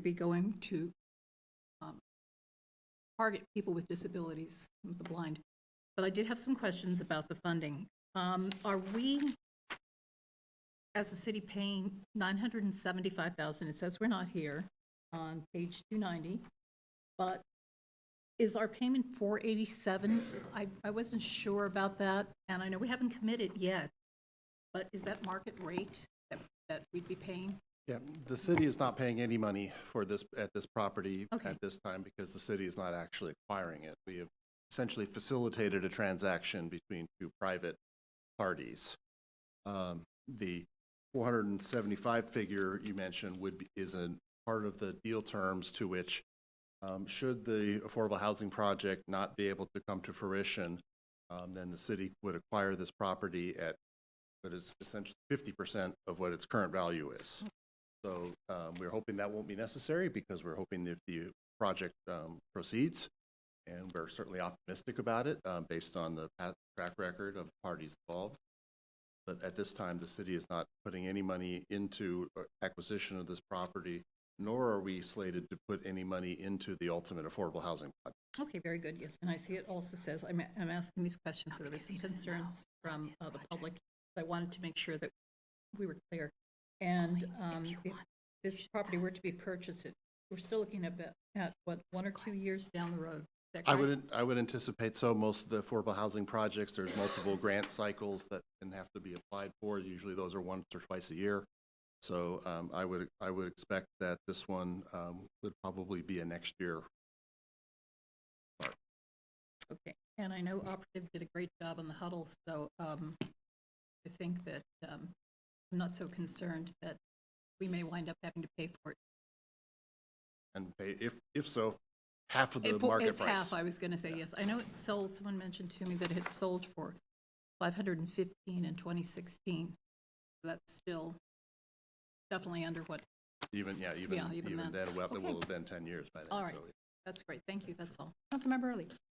Just as a follow-up, I wasn't quite sure. I know, Ian, you were staying around to answer questions about this particular item, right? Do you want to come on up?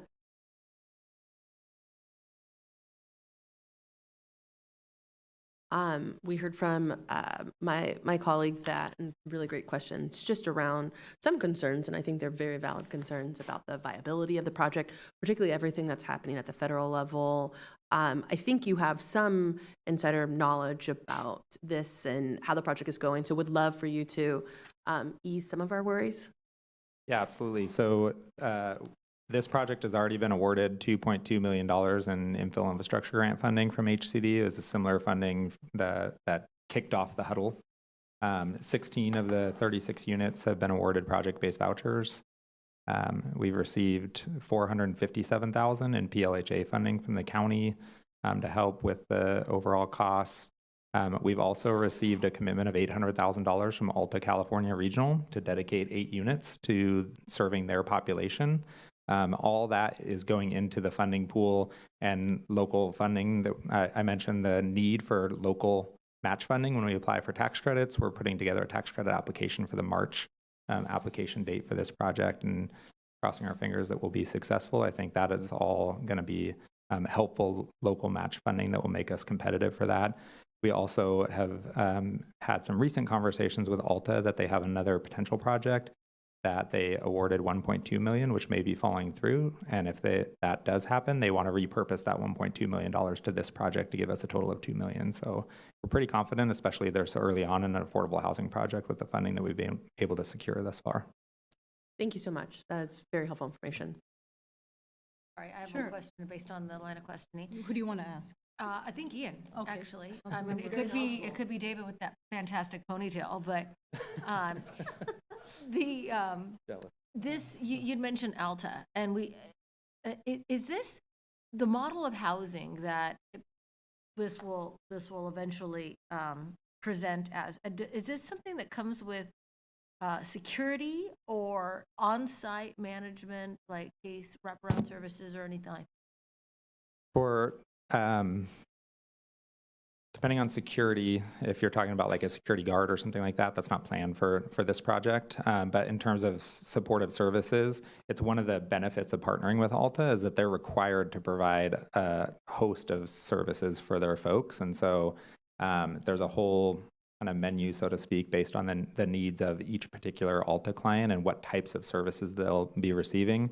They also have, I forget the exact term that they call it because it's different than what I think of it as, but kind of a housing coordinator that is connected with these type of projects. And so they have that kind of project-specific person that works with the project, and then they have the whole host of resources based on the needs of the individual. And the needs of the individual being, is there like a range of different competence? It depends. For Alta folks, it's individuals with intellectual or developmental disabilities. So depending on kind of how significant or severe those are, then the supports do look different. Oftentimes they're different in terms of folks may need transportation and other folks at Alta don't need transportation, or a kind of wraparound care provider, like you said. Some folks that receive Alta services and qualify for that don't need wraparound care. I don't know if that exactly answers your question, but.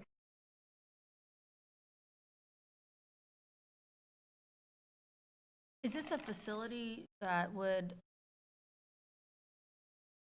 sorry, would this just be for folks who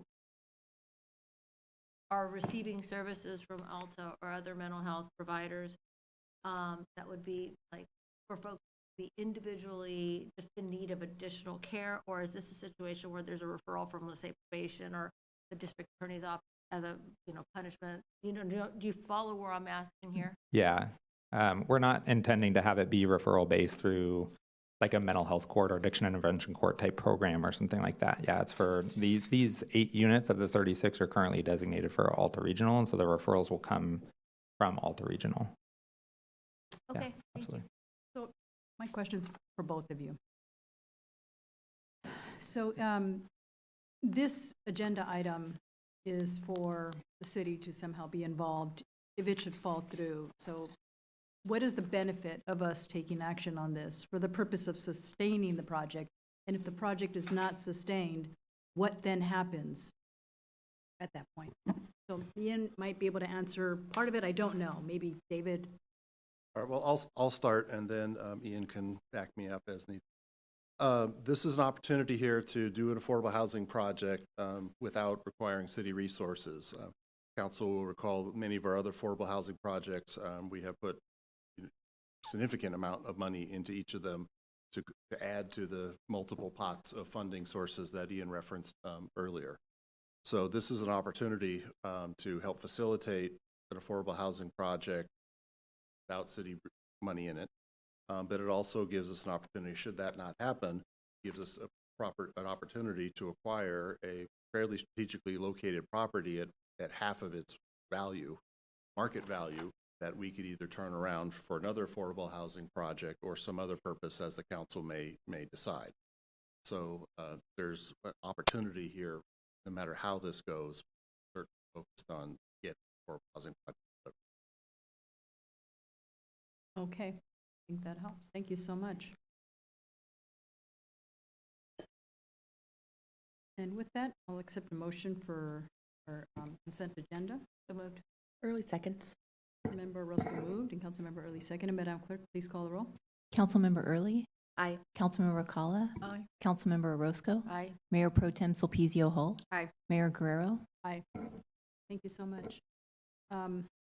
Next is agenda item 22 under Economic Development and Housing is a public hearing and consideration of Resolution 25-15, authorizing the application and adopting the plan for the permanent local housing allocation program. And our Economic Development and Housing Housing Manager, Raul Huerta, please present. Good evening, Mayor. Not as tall as David, so let me lower this a little bit. Thank you very much. Good evening, Mayor Guerrero and members of the council. I'm here this evening to request that the council conduct a public hearing to adopt Resolution 25-15, authorizing an application to the Permanent Local Housing Allocation Program and to the related 5-year spending plan. Additionally, staff requests that the council find that the Permanent Local Housing Allocation Program and 5-year plan are exempt from California Environmental Quality Act review pursuant to Section 15060C and 15378A of the CEQA guidelines.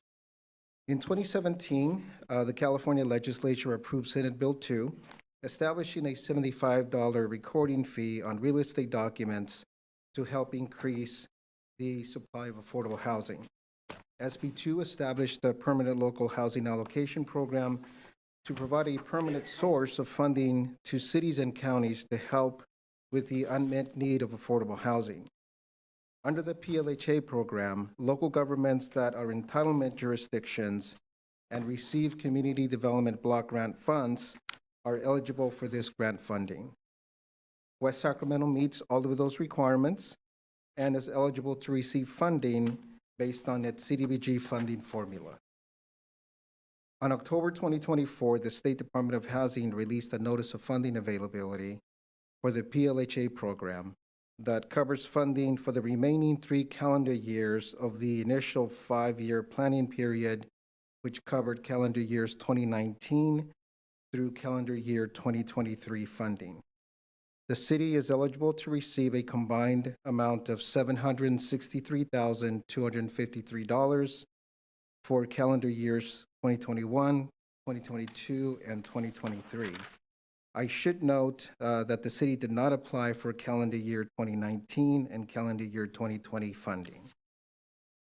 PLHA activities include, but are not limited to, acquisition and development costs for affordable multifamily rental housing, acquisition and development costs for affordable rental and ownership housing, preservation and creation of permanent supportive housing, homeownership opportunities such as down payment assistance, and accessibility modifications in lower-income owner-occupied housing, among other activities. The PLHA program requires a preparation of a 5-year spending plan outlining the proposed uses of these funds by the city. In the city's draft 5-year plan, staff is recommending that 55% of the allocation be used to support the affordable housing component of the Grand Gateway Master Plan development, which at this time is anticipated to produce plus or minus 114 affordable housing units available to households at or below 30% of area median income, 50%, 60%, and perhaps some 80% of area median income household units. Additionally, staff is recommending that 40% of the PLHA funds be allocated to provide accessibility modifications to low-income owner-occupied residents. The current NOFA does require that at least 40% of the funds, of the available funds, be allocated to a homeownership activity, and this activity that staff is proposing would meet that requirement.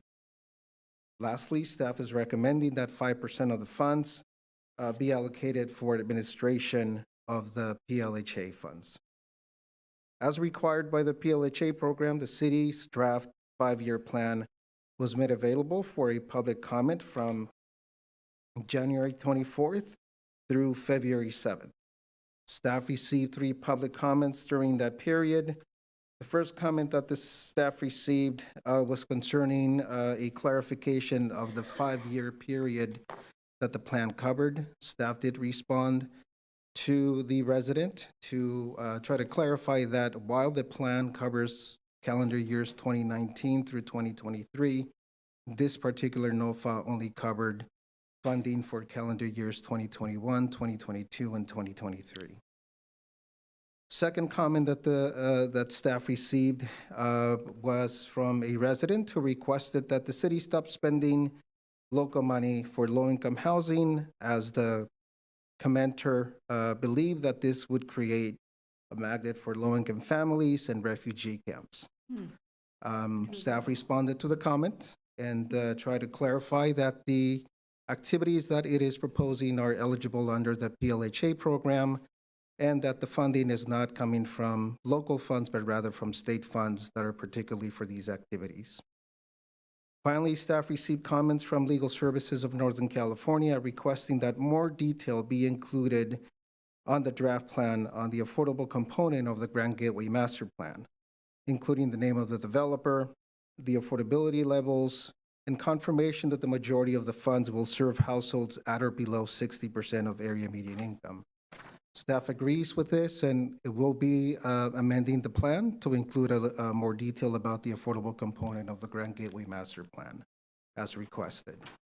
Additionally, Legal Services felt that setting aside 5% of the funding for program administration was excessive and should be used to fund other eligible activities, such as rental assistance to households in need or at risk of losing their homes. While staff does appreciate their desire to fund additional activities with the 5% allocation, the PLHA grant does come with various reporting requirements and administrative costs. So staff is not in agreement and is still recommending that 5% of the funds be allocated to cover staff administration costs and reporting activities. Lastly, Legal Service also requested that additional information be included on how repaid PLHA funds, which would be considered program income funds, will be utilized in the future. The PLHA program requires a separate program income reuse plan that will need to be submitted with a grant application. and ultimately requires that any program income funds that are received by the city only be used for PLHA eligible activities and ultimately approved by the city council. So staff will be including more detail on this in the draft plan as well as requested, and did respond to legal services. That is the conclusion of my presentation, and that was all of the public comment that we received. I do want to reinstate that upon closing of the public hearing, staff recommends that the City Council adopt Resolution 2515, authorizing the application for the Permanent Local Housing Allocation Program, and to adopt a related 5-year plan. Additionally, staff requests that the council find that the PLHA program and the 5-year plan are exempt from the California Environmental Quality Act review pursuant to Section 15060C and 15378A of the CEQA guidelines. Thank you for your time, and I'm available for any questions. Thank you, Mr. Huerta. Do I need to read in those recommendations for approval? I did not do that as part of the title of the,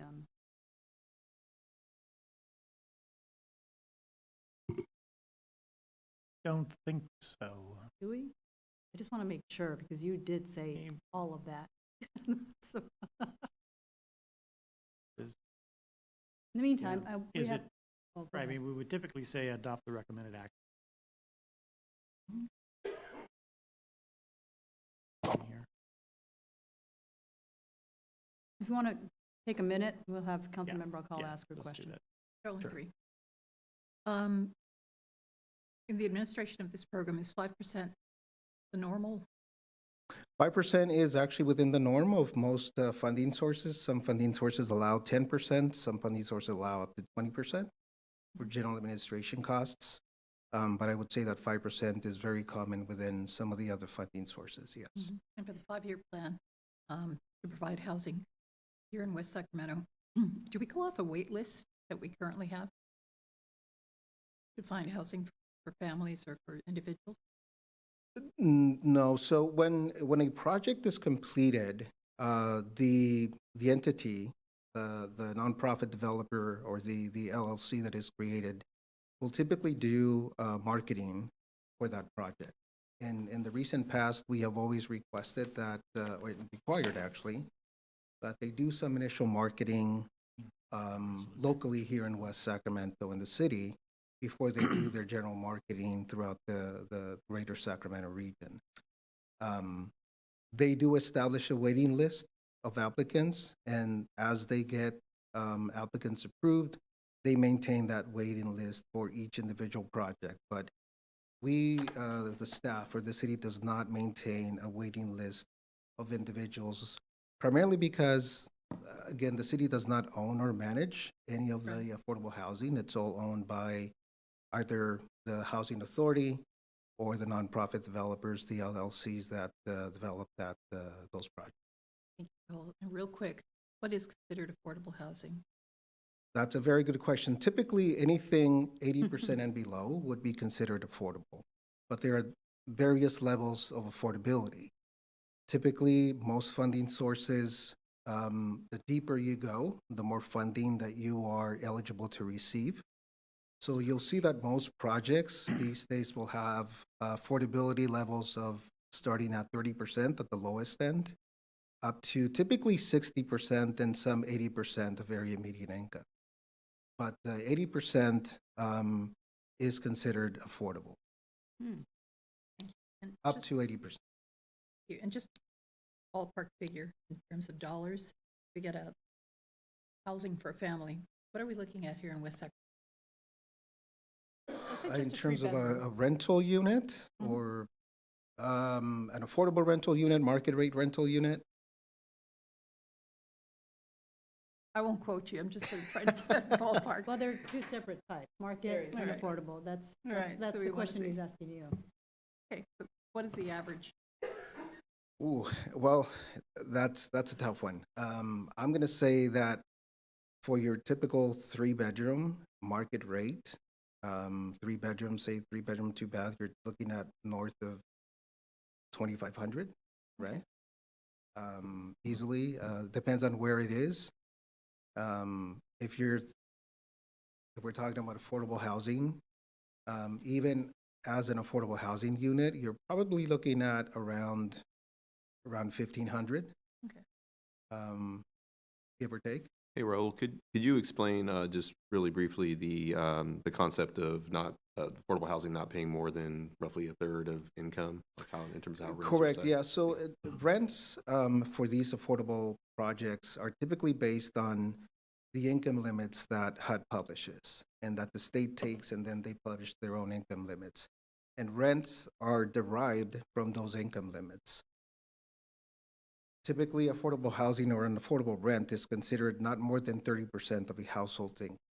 So when we calculate rents, affordable rents, we do that calculation of a household size appropriate for a specific unit, what the maximum rent is, and we take 30% of that that income, and that's how we come up with the maximum gross rent.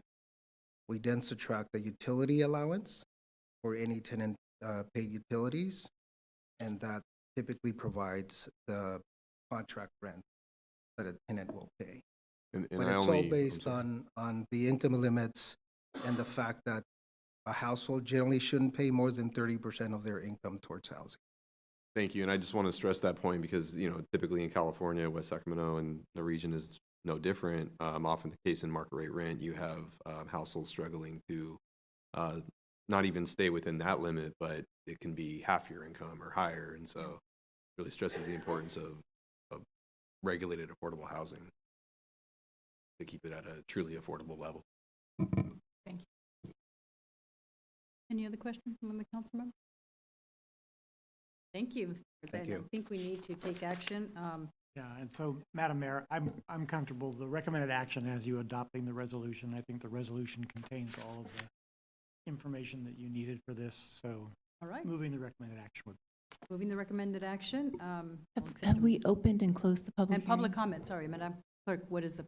are We there have any- no request to speak on this item. Thank you for prompting me here.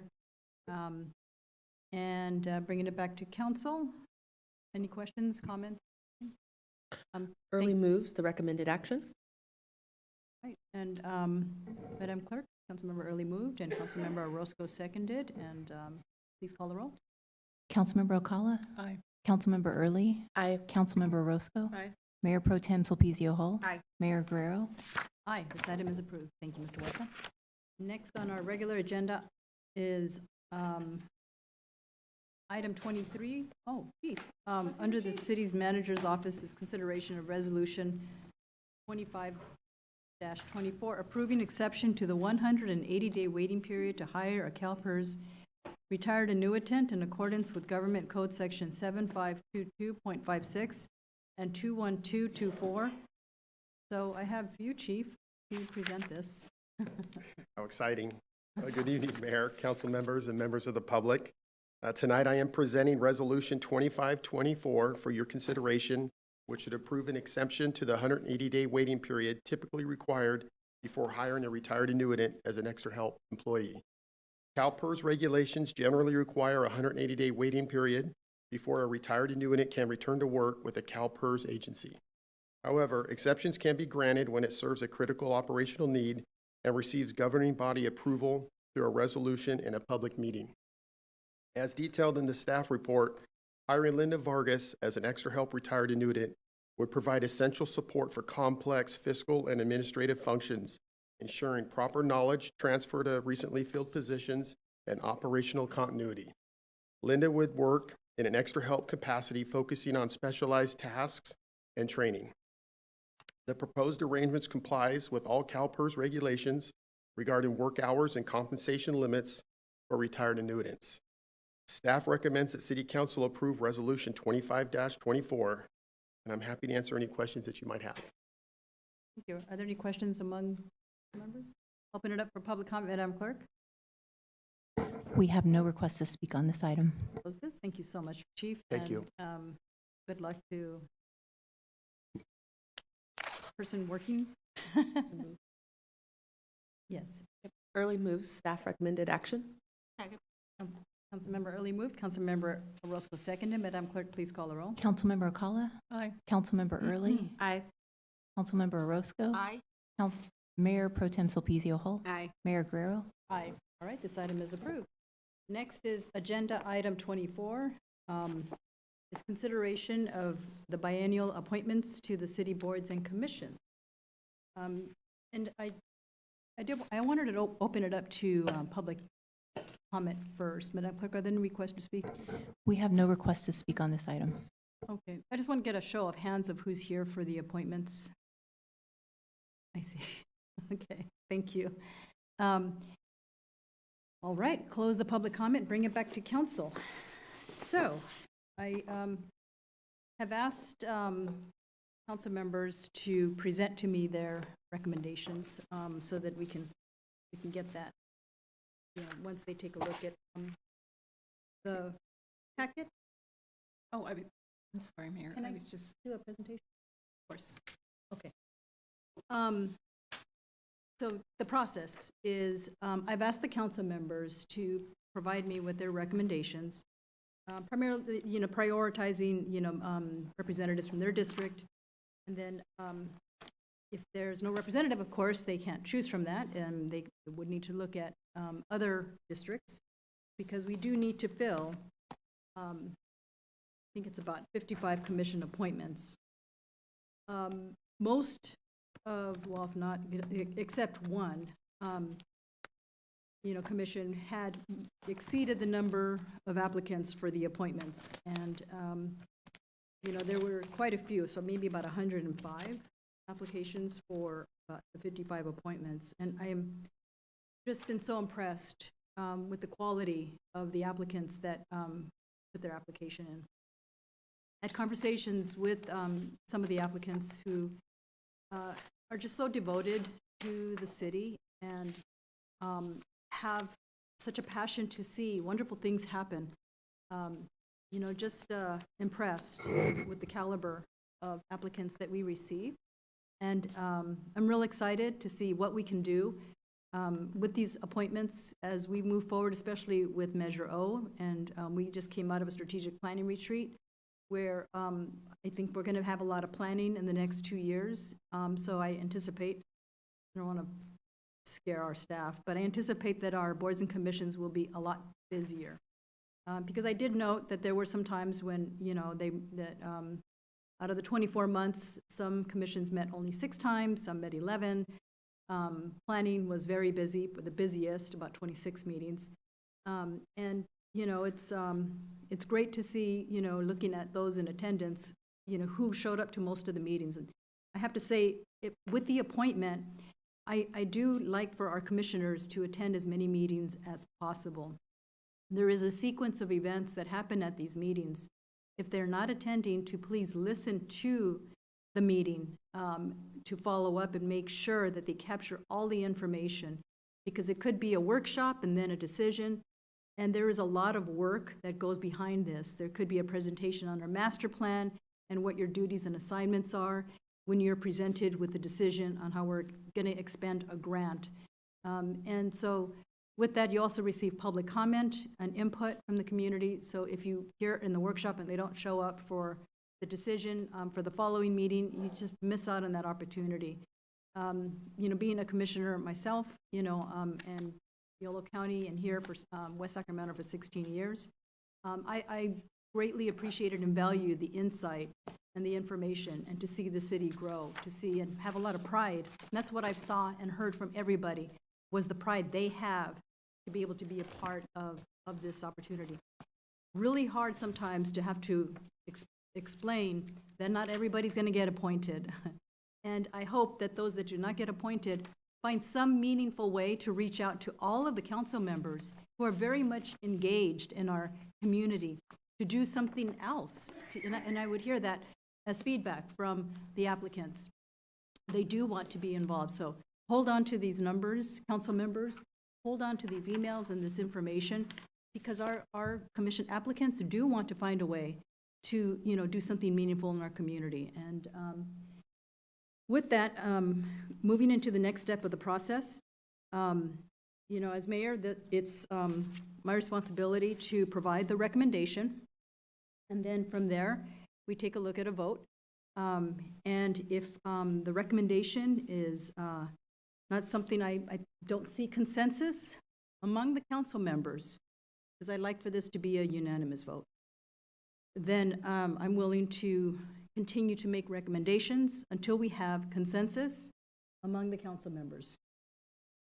Okay, and if that, without that, you know, I think we can default to the current commission appointments that are currently in place if we don't have consensus. I just want to say that that is how this process does work, okay? So we will take a vote for the entirety of all the commissions. I'm not going to break it down by commission. We're going to do it as an entire package. And It might take a very long time if we do it that way. I know that last year we did it by commission, and I think that was helpful in going through each of the commissions and taking a vote on each of the commissions to make sure that you did get the consensus. Otherwise, I think if you do all commissions at once, we'll have to potentially vote no if it's not aligned with, right? Am I understanding you correctly? I hear your point. I just want to take them all at once. So we can just get it. Okay. And let's see. I will start with Disaster Council. Madam Clerk, we have, we can only pick one out of the two applicants. I'm sorry? For Disaster Council, we can only pick one. Is it one and an alternate? I thought it was two.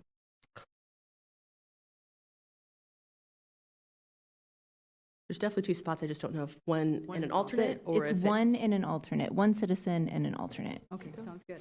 Right, I would like to just go down to my right, Councilmember Orozco, which is the one and which is the alternate for Disaster Council. Al Cagliato, number one, alternate Jeff Berry.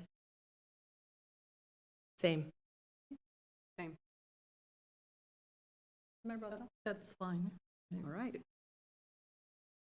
We only had two options, right? We only had two options. Yeah, okay, just. All right, with that, we will accept, I will recommend Al Cagliato, and then Jeff Berry as the alternate. And Economic Development and Housing. Councilmember Orozco. I'm gonna, the names, I might not get all seven, but I'm recommend names Delwitt, Dunn, Hayes, Bong, White, William. Okay, Delwich, Dunn, Hayes, Vaughn, and Williams. White, William. Okay.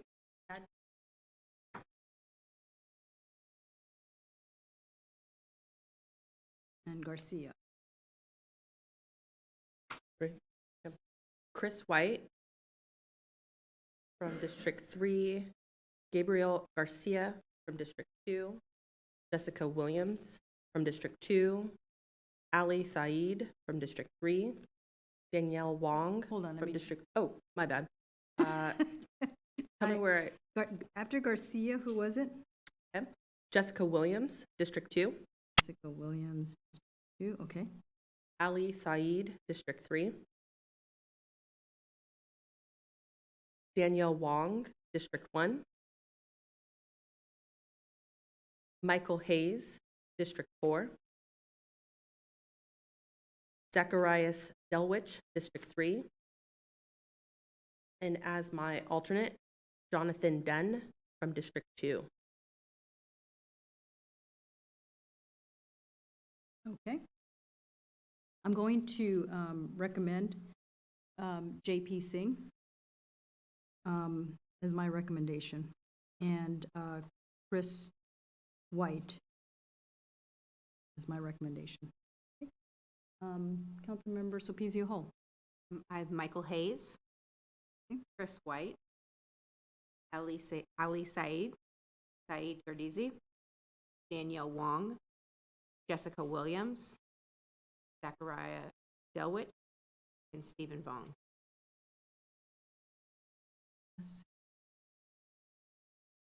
Before Jessica Williams, who was that? Danielle Wong? Mayor, in the interest of equity and inclusion, I want to recommend Danielle Wong, District 1. And I want to recommend Saeed Gardezi, who represents the Pakistan community.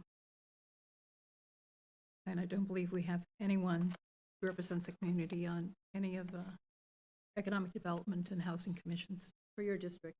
for my district. District 1 is what I'm making recommendations on. Okay. All right. Is there consensus to replace anybody with JP and, I think, with JP? Jasvinder Singh. I think there is not consensus on this one, so I just want to get back to that, yeah.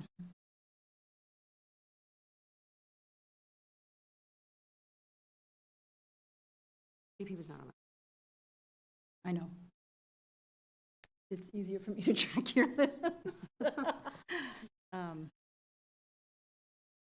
Madam Mayor, the way I read it, it looked like there was 3 votes for Delwitt, 3 for Hayes,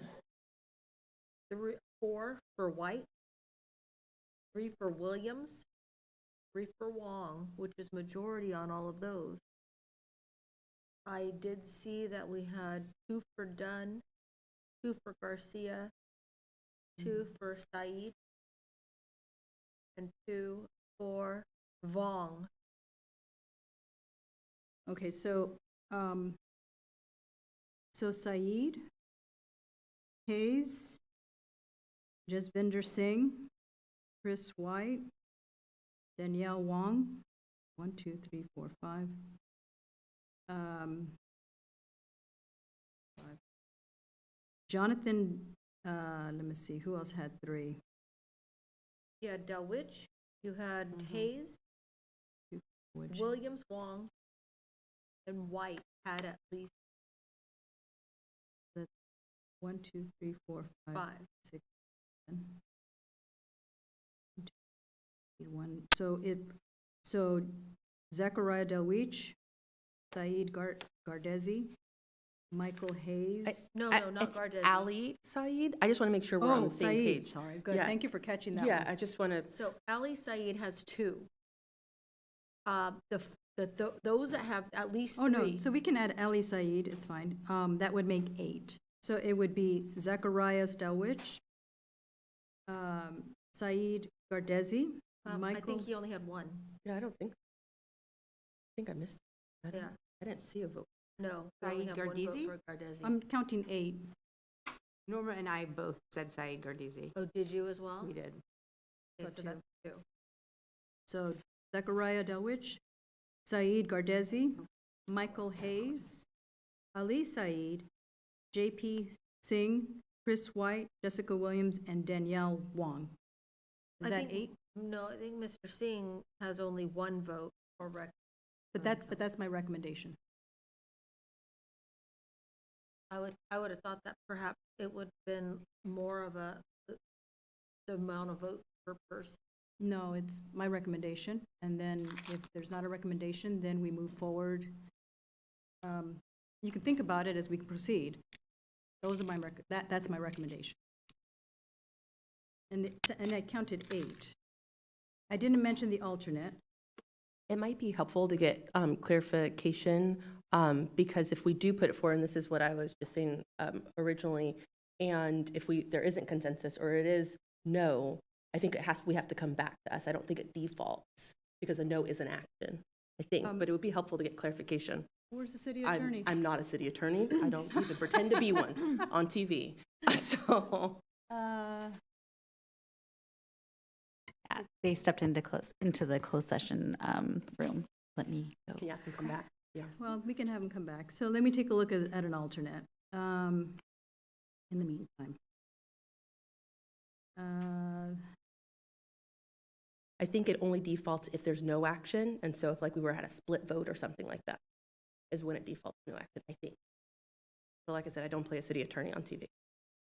Mr. City Attorney, we're looking for your guidance here on this, please.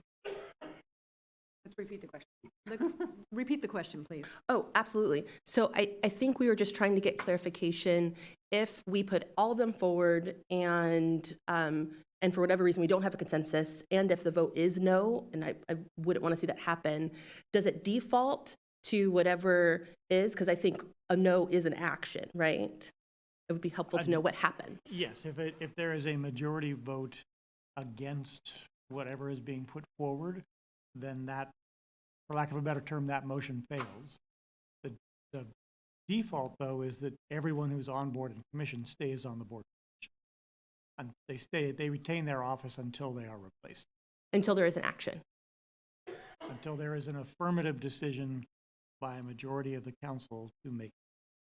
But you're missing That's one helpful. point. Oh. It's But the it is recommendation. up to the mayor to make the proposal as to, and she can do that however she wants to do it. If she wants to do it as here's the entire list, or if she wants to go commission by commission.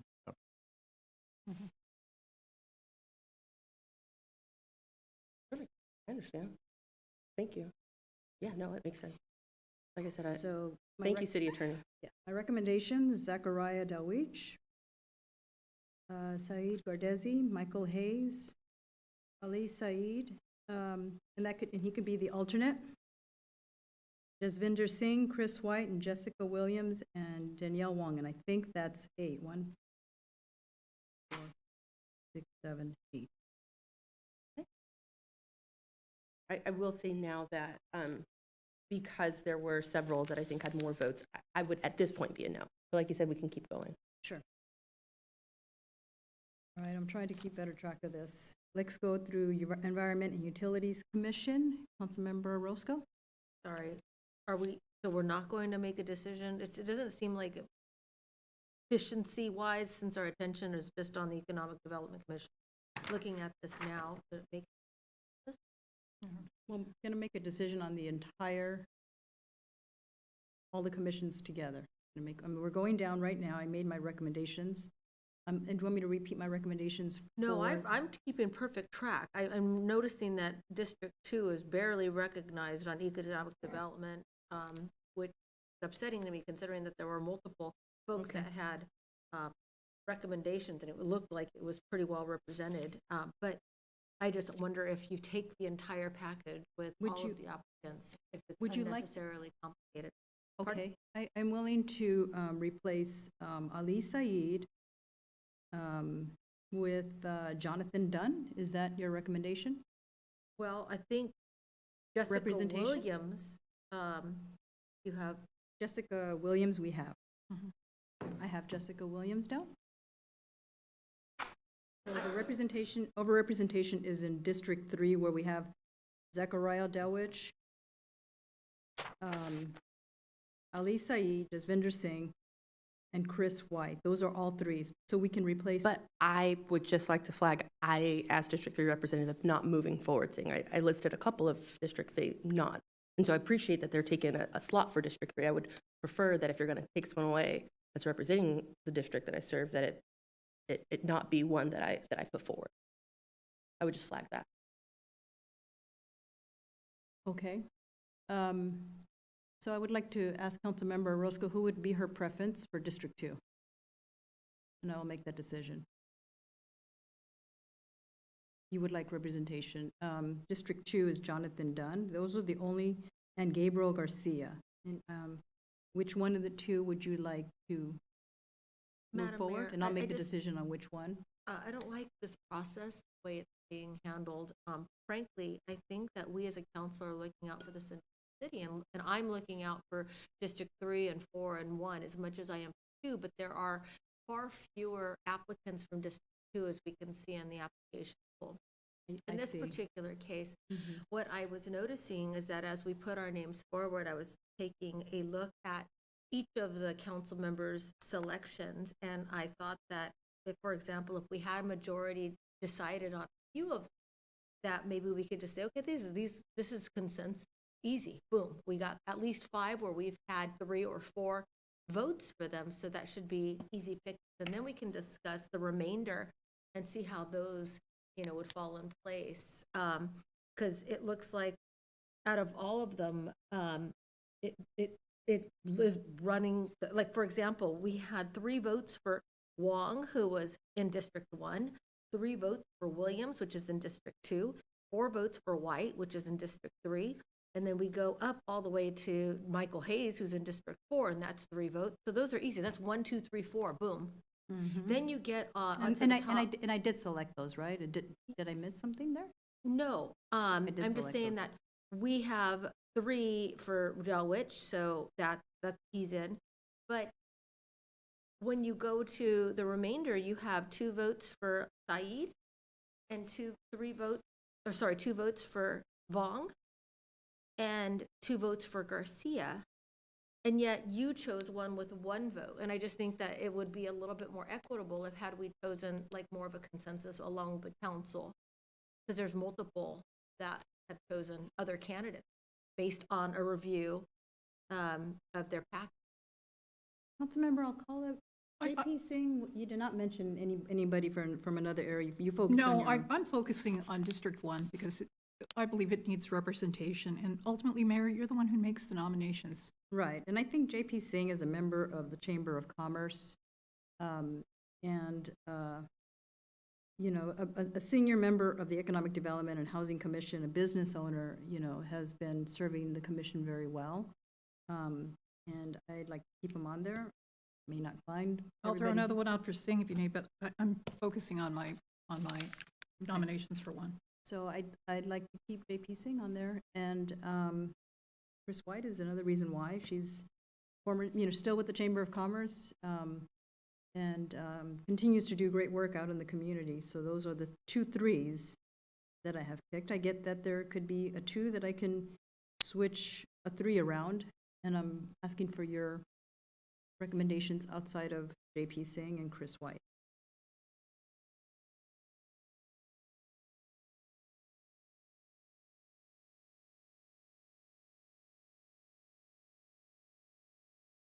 Would you like me to proceed to the next?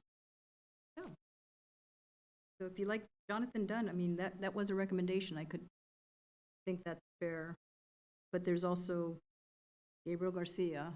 Again, I would advocate for Dunn or Garcia. Thank you. In response to JP Singh. So instead of. I will, unfortunately, I mean, I know Mr. Said is very dedicated and willing. And Mr. Vong, I know he is as well. I got a lovely email from Stephen Vong as well. But I'm wanting to take into account that Dunn or Garcia, who come from District 2, who I did. I read all 417 pages, BT dubs, of all of the applicants, and which is why I didn't have my list, because I was reading all the way till today. And so, we put in a lot of work, is what I would share, and had thoughts about the entirety of our city, because I frequent the entirety of our city. And I think that's important that we have good representation. I hear you. I know, and I think it's a hard decision. I get that.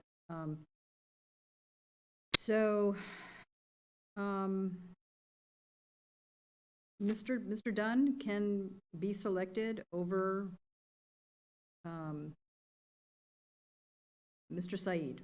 I will make that choice. Mr. Dunn can be the alternate so we can have representation. So that will be my recommendation, to have equitable distribution among all the districts. Okay. For the Environment and Utilities Commission, Councilmember Roscoe? Giordano.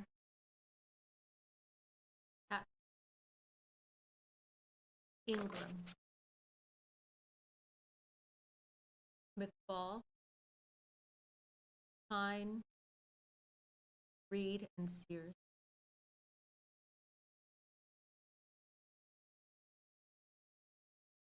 Okay, Councilmember Early? I will reiterate that since I will likely be voting no on this, I will just flag that as we go through this entire process. For environment and utilities, that's what we're on right now. Yes. Okay. I have Peter Blondo from District 3. I have Dana Cordano from District 2. I have Saeed, and hopefully I'm saying your name correctly, Gardezi from District 1. I have Joseph Hatfield from District 4. I have Catherine Ingram from District 4. I have Justin Pine from District 3. And I have Nicole Sears from District 1.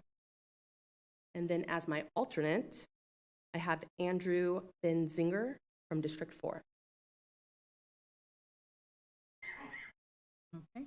Councilmember Sophia Hall. From District 4, Andrew Benzinger and Catherine Ingram. From District 1, Suzanne Reed and Nicole Sears. Oh, and I also have Keith Ciliano. District 3, Pete Blando. And then from District 2, Dana Cordano.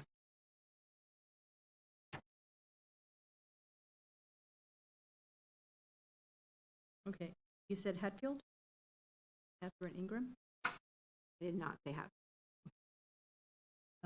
Let me go over yours. I have Benzinger, Londo, Ciliano, Cordano, Ingram, and you have yours? Yes. Anybody else? I think you. Okay. Okay, Mayor, I have Alexander McFall. Okay, hold. McFall. Okay. I have Suzanne Reed. Okay. And Alfred Melbourne. And I did read through all 417 excellent folks. As I said, I'm advocating for District 1. Okay. And I'm going to just quickly go over everybody's recommendations here.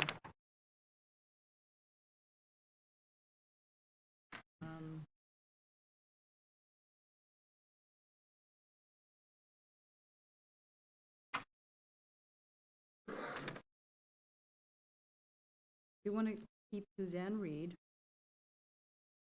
Alexander McFall. Is that okay, Councilmember? That's Alcala? fine. So that's District 1.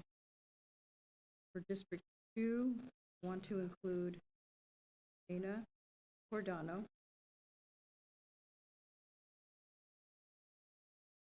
Have Keith Ciliano, and we did have, so I'm going to just, you know,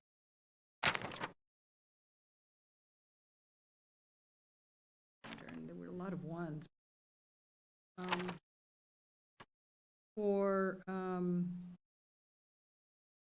There was missing District 2. Yep. And with that, I wanted to consider Keith Ciliano to fill in that. Is that okay?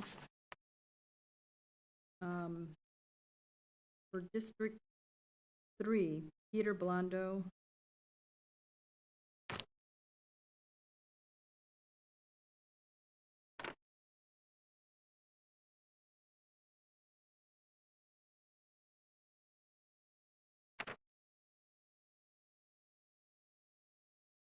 And Justin Pine, District 3. Okay. 1, 2, 3. We just have one more left.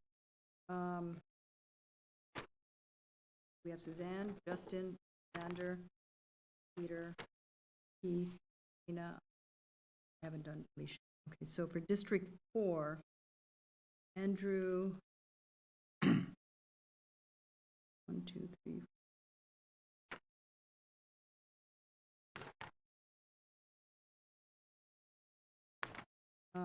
And Alicia, nobody's selected Alicia, but I like to recommend Alicia. Madam Mayor, I want to note that Catherine Ingram got 3 votes. Yes. So, I do want to recommend Alicia Gutierrez. And I didn't recommend an alternate. Andrew Benzinger could be the alternate. All right. Madam Mayor, I'm And- sorry, can I just ask, if this is supposed to be a collaborative process with the entire council, wouldn't we want to have the recommendation from this leaders count as far as majority when it comes to individual recommendations? I noticed that in 2 of these, you picked a person that you've recommended over the majority. I think if it's going to be a collaborative process, we would probably want to take the feedback from all of us who've. I do hear that, you know, the collaborative process would be that we take all of them that you would like. There's going to be a few here and there that will include my recommendations, as I'm trying to incorporate everybody's recommendations, and these are my recommendations. That's not a democratic process, Mary, that we all equally able to make recommendations. If we're going to call this a collaborative process, we should abide by that instead of just taking a name and then doing otherwise. Let's move on. Okay. For Parks and Rec, I'm going to start with I apologize. Who do we have on the list for environment and utilities? I have Andrew Benzinger as the alternate, and then I lost track of the other 7. Peter Blondo, Pete Ciliano, Dana Cordano, Alicia Gutierrez, Alexander McFall, Justin Pine, and Suzanne Reed. Thank you very much. You're welcome. For Parks, I'm going to start with District 1. Thank you, Mayor. John Archuleta. Jonathan Wolfheim. Give me a second, I have to find all these. And Jasmine Garcia for the youth. Is it separate, Mayor? No, she has to be included in one of the 8. It's not a 9-position state, right? Okay, well, I'd like to. 7 and an alternate, 7 and yes, it's and an included. Alternate, okay. I'd like to recommend an alternate. And Jasmine Garcia. Jasmine is Those the are my three. alternate. Okay. 2. Recommendation. Can I just, I'm sorry, could you tell me again, the ones that are chosen by District 1, it was Archuleta and then, Jonathan Wolfheim. Oh, you picked Jonathan? Jonathan Wolfheim. And Jasmine Garcia. So that's 3. I'm gonna put those 3 down. Yes. But I'll decide. Right, I know, it's Mayor. I very understand. Big group of people here. Those are the 3 she. okay. Hussein, District 2, Adelati. Jasmine Garcia as an alternate. Dave Jans.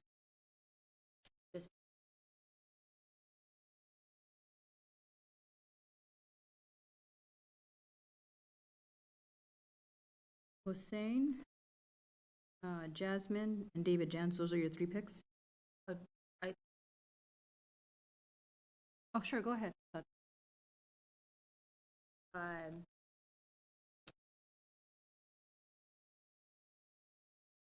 Rosalind Ramsey. Don Schatz.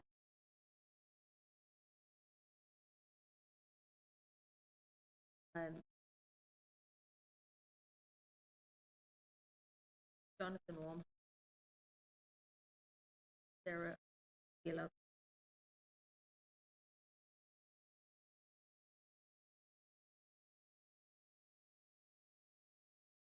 I have Hossein, David Jans, Rosalind Ramsey, Don Schatzel, Jonathan Wolheim, and Sarah Elizabeth Aguilar Wong.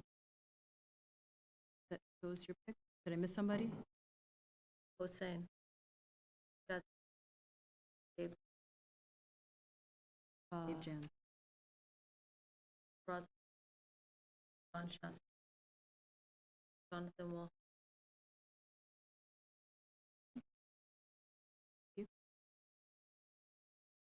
Mayor Pro Tem. I apologize, Madam Mayor. May I jump in? You 3. Jonathan Wolheim did remove himself from the list. You did. Unfortunate. We'll take it. Thank you. Thank you so much for. Thank you.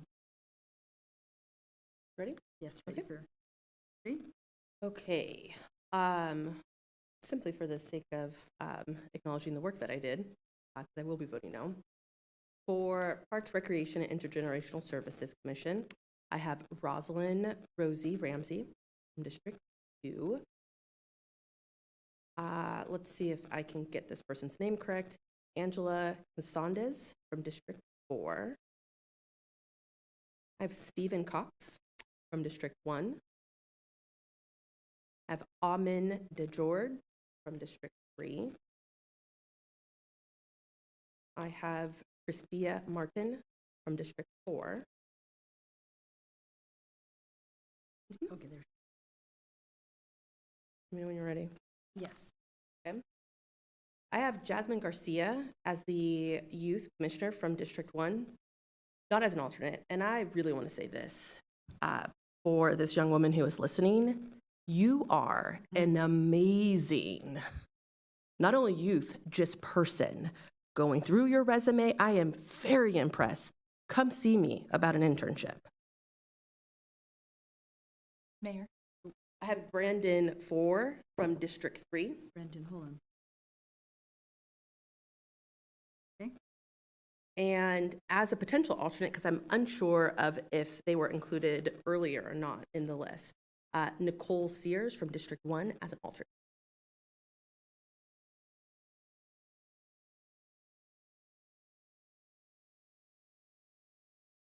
Did I miss her? Conflate? Nicole, there's a Yeah, beep better Mayor, put on I'm your sorry. VLC. I also had Stephen Cox. I just couldn't read my writing. I was trying to figure out who I'd written on here. I got you, Norma. Norma, okay, you added. And then Nicole Sears, Nicole Curran. I said Nicole Sears. You said Nicole Sears? I did. Okay. That's what I Did she, said. and she applied for this? I thought you did. I might be conflating. If not, take her off. Oh, okay. Yeah. Well, I was clearly excited Is she about your somewhere? I'm district, just looking. Norma. Okay. And Madam Mayor, since one of my votes was changed, Jonathan, I want to make sure that I see. Stephen, I actually had Stephen Cox. I do want to honor my colleague's response about Jasmine. Oh, man. Because she is very impressive. I think, for some reason, I was thinking that the Youth Commission was an alternate, but I agree, I would take that off the ball. More qualified than some of the adults. And again, I was just strictly reading, districts were important, but I was really looking at qualifications first and then looking at districts. Man.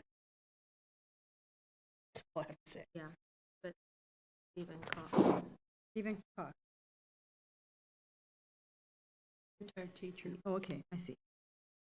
Right. Okay, ready? Yes, Okay, I'm ready. District 4, Lynette Brigante and Christina Martin. For District 2, I have Hussein El Delanti and Rosalind Ramsey. Tammy Linker for District 1. And then since we pulled Jonathan out, Don Schatzel. And then I agree with my colleagues that Jasmine Garcia is an absolute rock star, and it would be an honor to have her on our Parks Commission. And then for an alternate, I have Raksha Singh.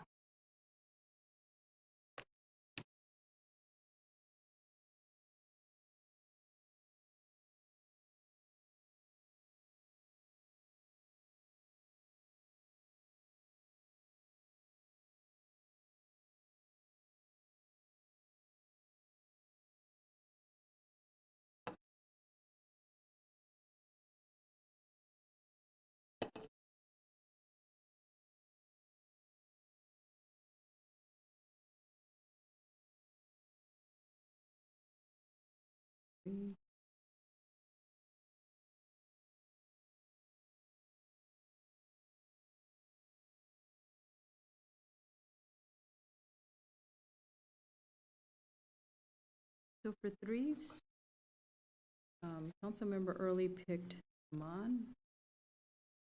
And then pick yours.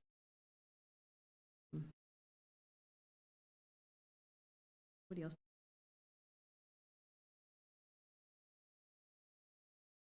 Gonna be 1, 2, 3.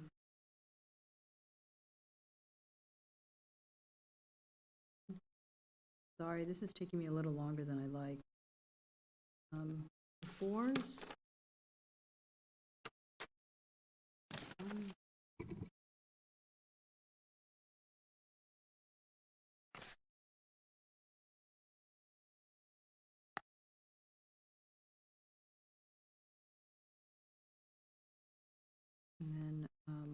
need a 3. So John Skoglund for 3. And John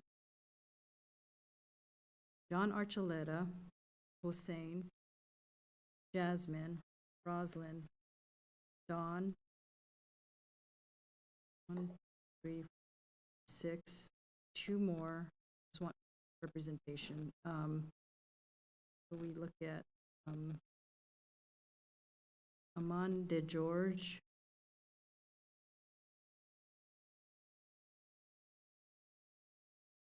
and then 1 more 4. Oh, Lynette. So be the and so John, Lynette, Aman, Hussein, Jasmine, Rosie Ramsey, Don Schatzel. Those are those 8? I counted 8. 1, 2, 3. And the alternate will be Lynette Briganti. Okay. Can you go through that list one more time Sure. for me? I think I got representation from all. John Archuleta, Lynette Briganti, Armand DeGeorge, Hossein, Jasmine, Roslyn, Don, and John Skog.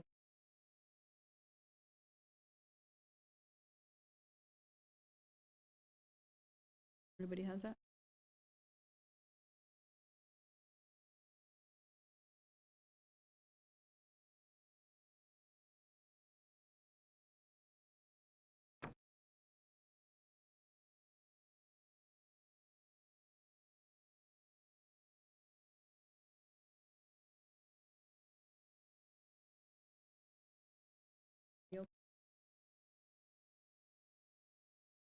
Okay.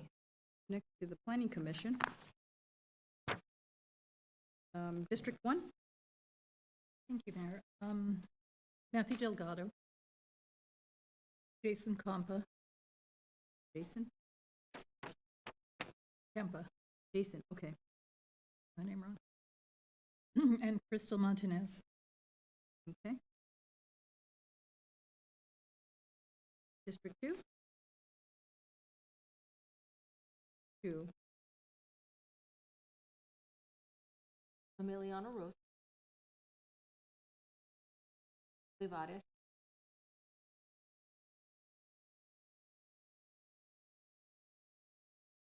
Wong.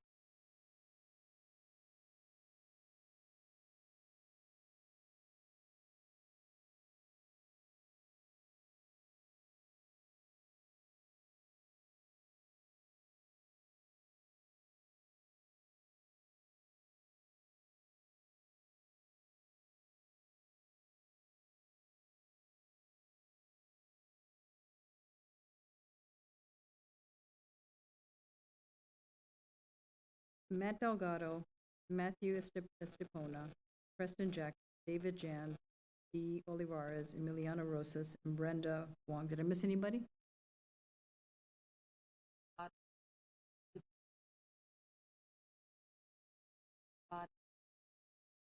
Rose. Wong. Okay.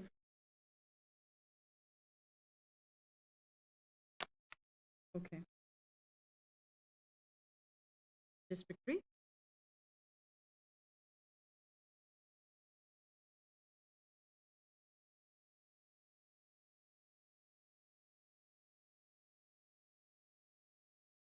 So,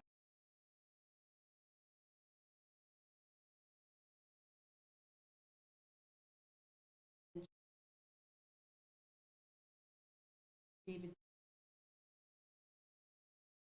Brenda Wong,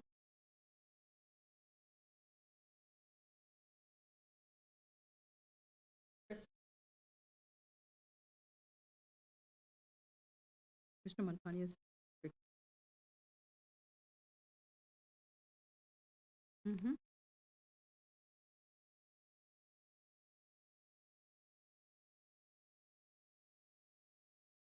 Then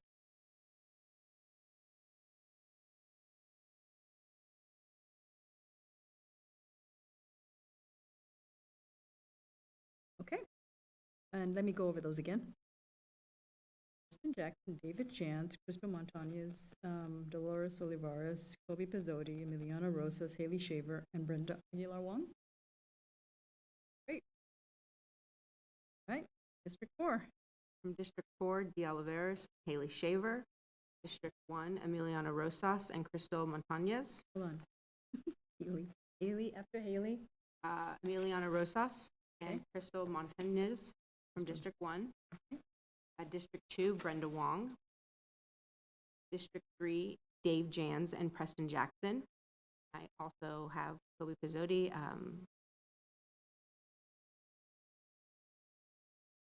Okay. Sure. Can I just finish with Mayor Pro Tem? Preston Jackson, just make sure I got yours. Preston Jackson, David Jantz, Crystal Montañez, De Olivares, Kobe Pizzotti, Emiliana Rosas, Haley Shaver, and Brenda Aguilar Wong? Yes. Go ahead. And which one would you like?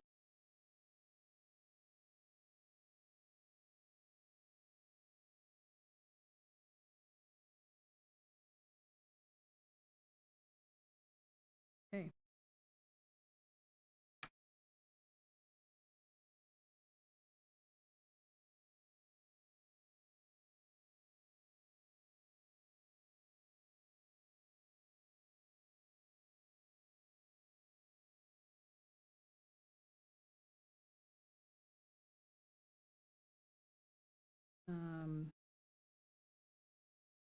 Get once. Pick Spurgeon. You can pick from others.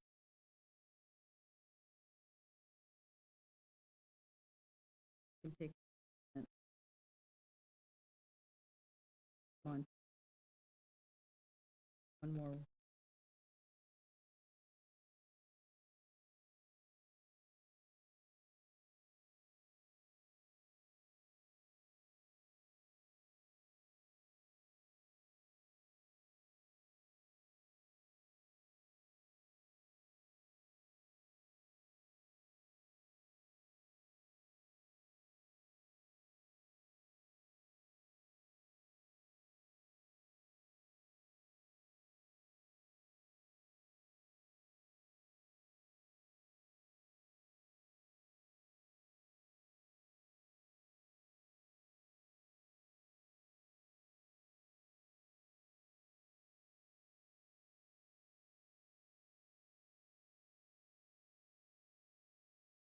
I'm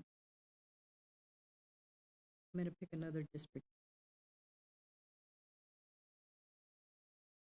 So the alternate. Haley Shaver will be the alternate. Matthew Delgado, Preston Jackson, David Jans, Crystal Montañez, D. Olivares, Simi Singh. Haley Shaver is the alternate, and Brenda Aguilar Wong. 8. Madam Clerk? I have 7, but I think I missed somebody that you said. Let me do this again. I have Matthew Delgado, David Jans, Crystal. Preston Jackson. That's 8. That's 8? Yep. Okay.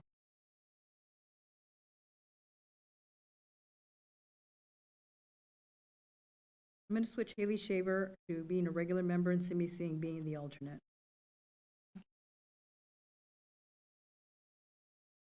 Right. Planning Commission. Next is Transportation.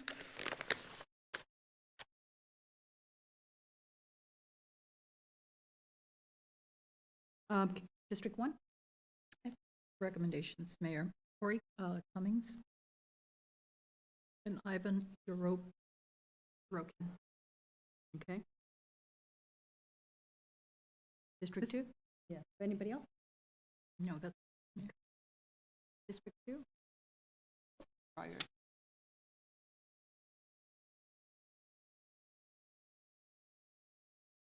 Yeah. what do you?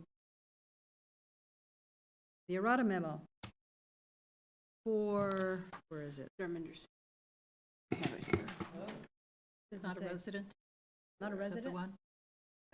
He has his business listed, and they're supposed to. Okay. I think it's Madam Clerk, what was the errata memo referring that we I remove was him? unable to verify Mr. Singh's residential address today. Okay. He only has a business address listed on his application.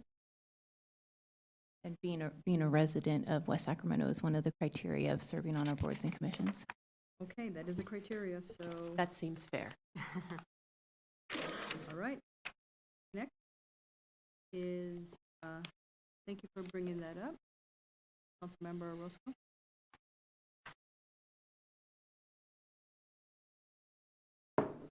Right.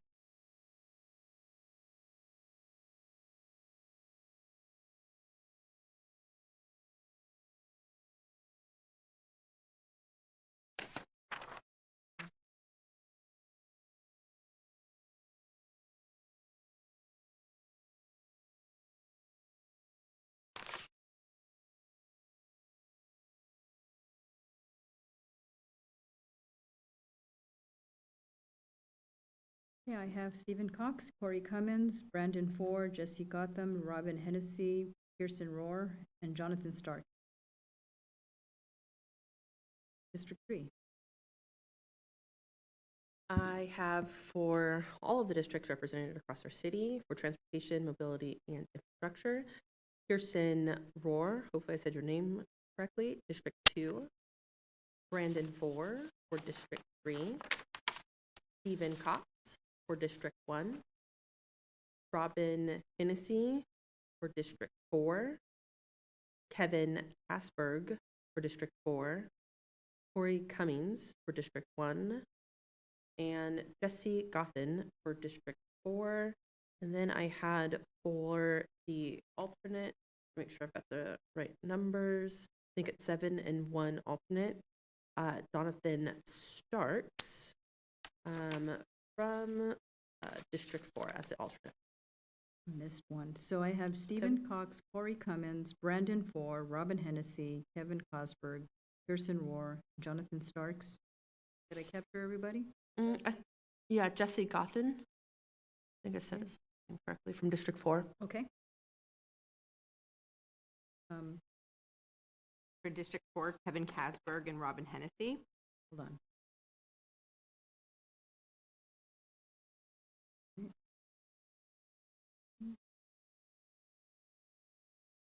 All right, go ahead.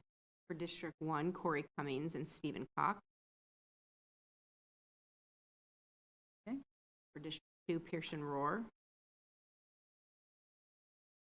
And then I also had Brandon Four from District 3.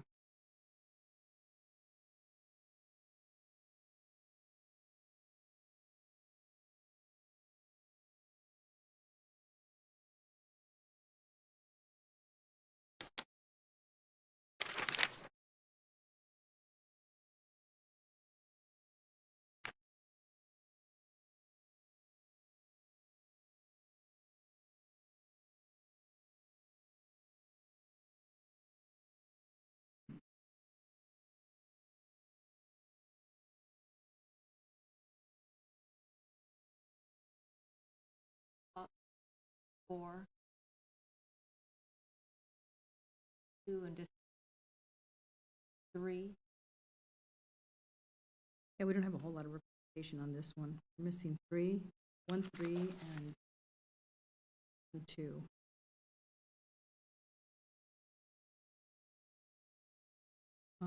So we'll have a little more, a 4 in here.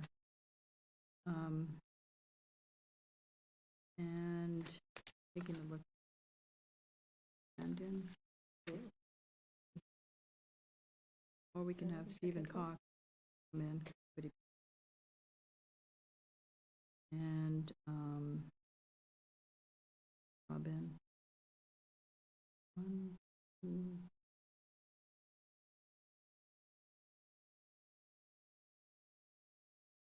And then so it'll be Stephen Cox, Corey Cummins, Ivan Dorokian, Brandon Ford, Jesse Gotham, Robin Hennessy, Kirsten Rohr, and Jonathan Starks as the alternate. Again? Stephen Cox, Corey Cummins, Ivan Dorokian, Brandon Ford, Jesse Gotham, Robin Hennessy, Kirsten Rohr, and Jonathan Starks as the alternate. Is that 8, Madam Clerk? All right. Wanted to note for the record that Jesse Gotham and Kevin Casper, and yeah, they both got 2 votes. Opposed. No one went.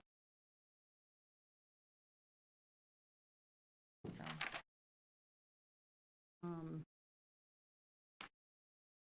I haven't got 1 vote from Councilmember Alcala. Okay. So I'm honoring that recommendation. Okay. I think we have 2 left, Madam Clerk, is that right? Arts and Board Yes, of ma'am, Appeals? All Arts and the right. Board of Appeals. All right, for Arts, District 1? I have one individual, Mike. Okay. My only recommendation. Only recommendation, okay. District 2? Looking up. City. It's important. It is. is, No, and it's nobody selected applied for- for District 2 on this one, yeah. Yeah, there's just no record, there's no one from District 2 on arts, culture, and historical preservation, that have even applied. I'm recommending Peggy Bell at a District 4. Angela Casandis at a District 4. Carol Gleason at a District 4. Don Peterson at a District 3. Michael Sanchez at a District 1. Mayra Tostado Sanchez.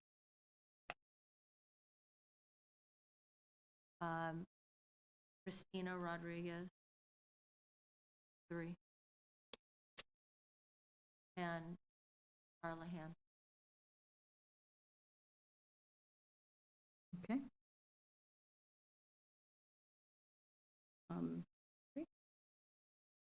Three. Yeah, Yeah. ready? There we go.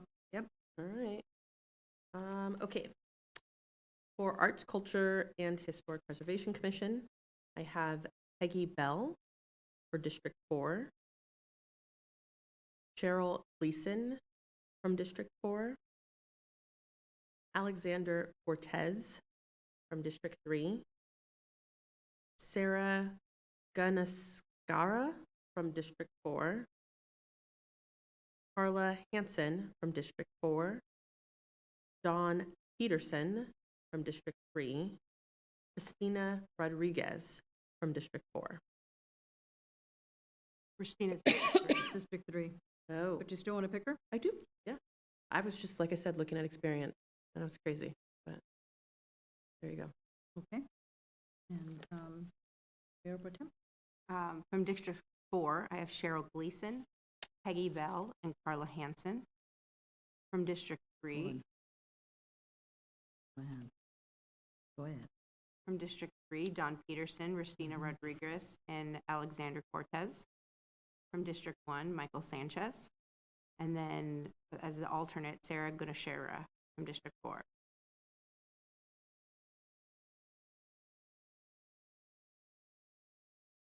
Okay.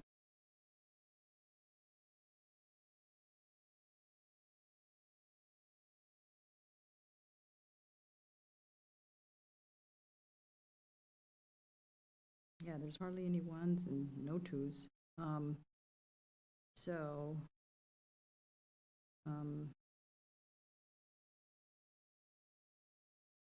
Tina, we got 3, on Cheryl, 2, and then Mike got 3 as well. Going down to, we'll look at, Cortez. And then for 4, Angela Cortez.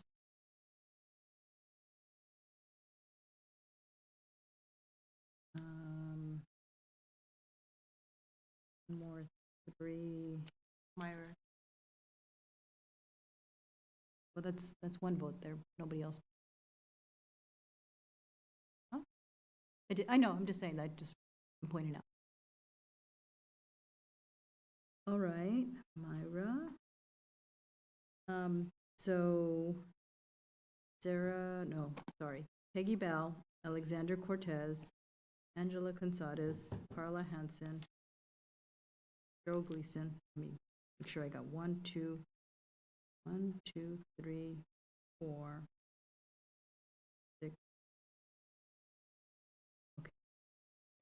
Yeah, Myra. So it'll be Peggy Bell, Alexander Cortez, Angela Consades, Cheryl Gleason, Carla Hansen, Don Pedersen, Ristina Rodriguez, Michael Sanchez. Is that 8, Madam Clerk? And we will have Angela be the alternate.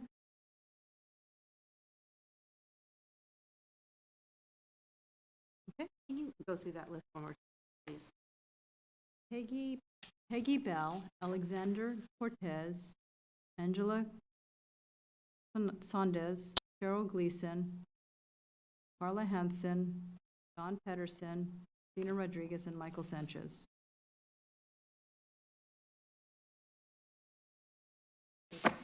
And Board of Appeals, we need 6 people. Need 5 members and 1 alternate. We have 3 applicants.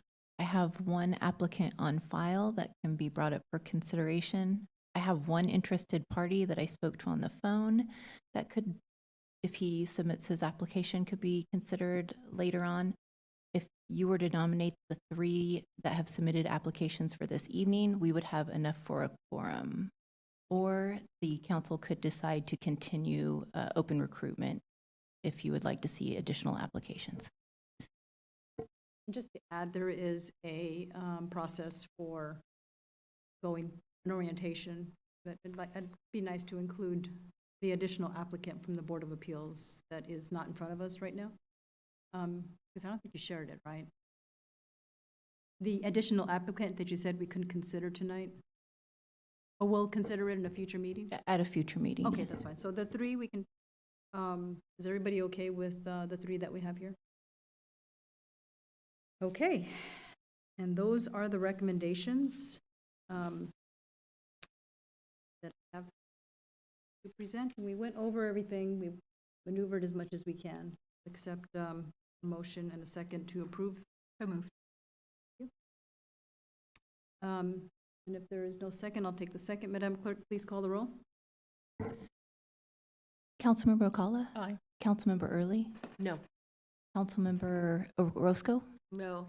Mayor Pro Tem Sulpicio Hall? No. Mayor Guerrero? Yes. All right. And with that, if we don't have the commission appointment, the remaining appointments that we have currently in place remain. And Are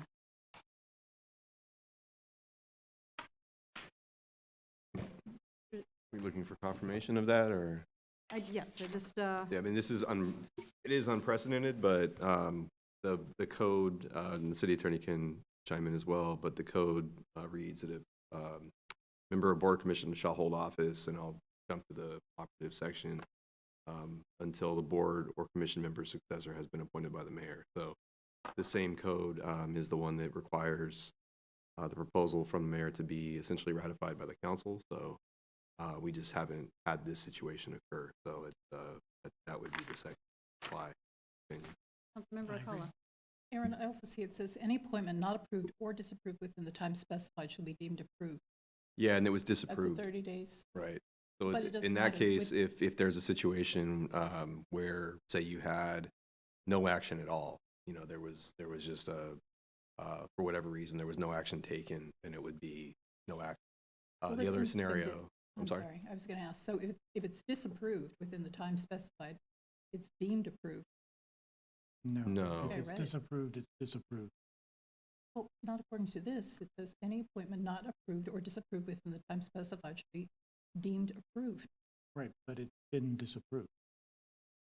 Okay, well, why does it say approved or disapproved? It says any appointment not approved or disapproved within the time specified shall be deemed approved. So some were So- disapproved and some were approved.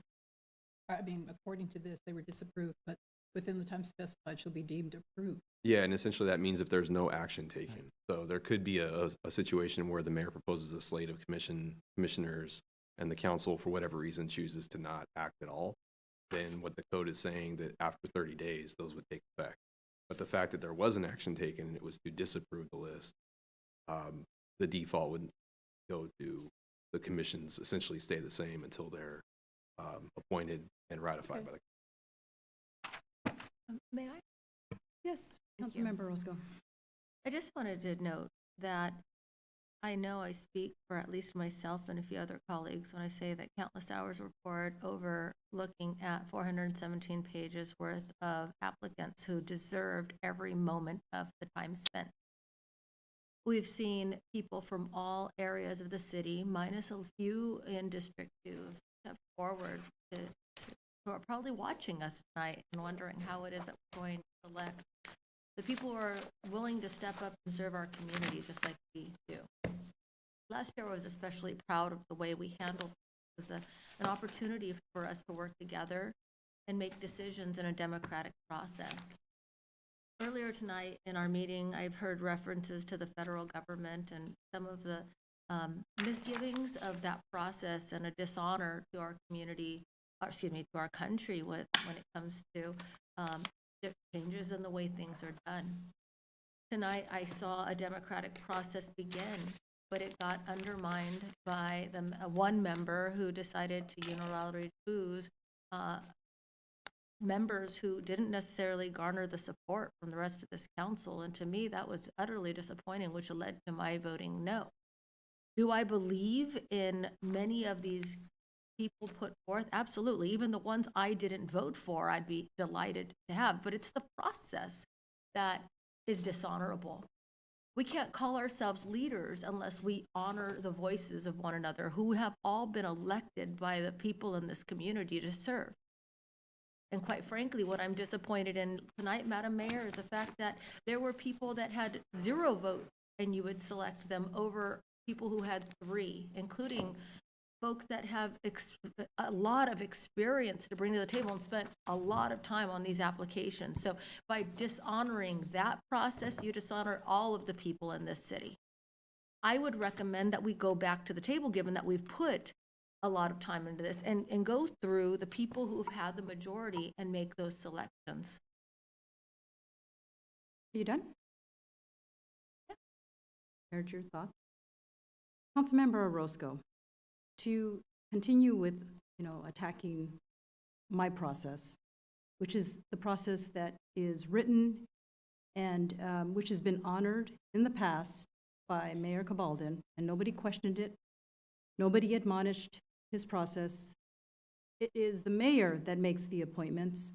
However, with the 3 votes, it looks like it appears to the public of usurping the mayor's decision and recommendation. And that in itself is dishonorable. And I selected many of your recommendations, but it's not going to be a unanimous process where you get to decide or the 3 get to decide those selections. It is the mayor's choice and the mayor's decision. And if there is going to be harsh criticism, then one needs to take a look at yourself about that process, and instead take a look at the tradition, value, and honor tradition of what has happened in the past, without the harsh words and treatment, with collaboration and consensus. And I did ask in advance recommendations among the council members, received 2 council members who submitted the recommendations, and I thank you for that. However, it is as written, and as you being the longest standing council member who's been through this process countless times, and who probably did not challenge the mayor in the past, as is done tonight, And I was a council member and didn't criticize or harshly judge, Mayor Cabalden. I would hope that we can accept the recommendations that I presented, and we can respect the process that has been given to us as according to how our process stands. So that is my follow-up to that. Well, for someone who's disparaged the process in the past, but yet wants to act in accordance with tonight, I find that to be contradictory. And quite frankly, don't speak for me by saying that there has never been a situation where I have challenged a prior process.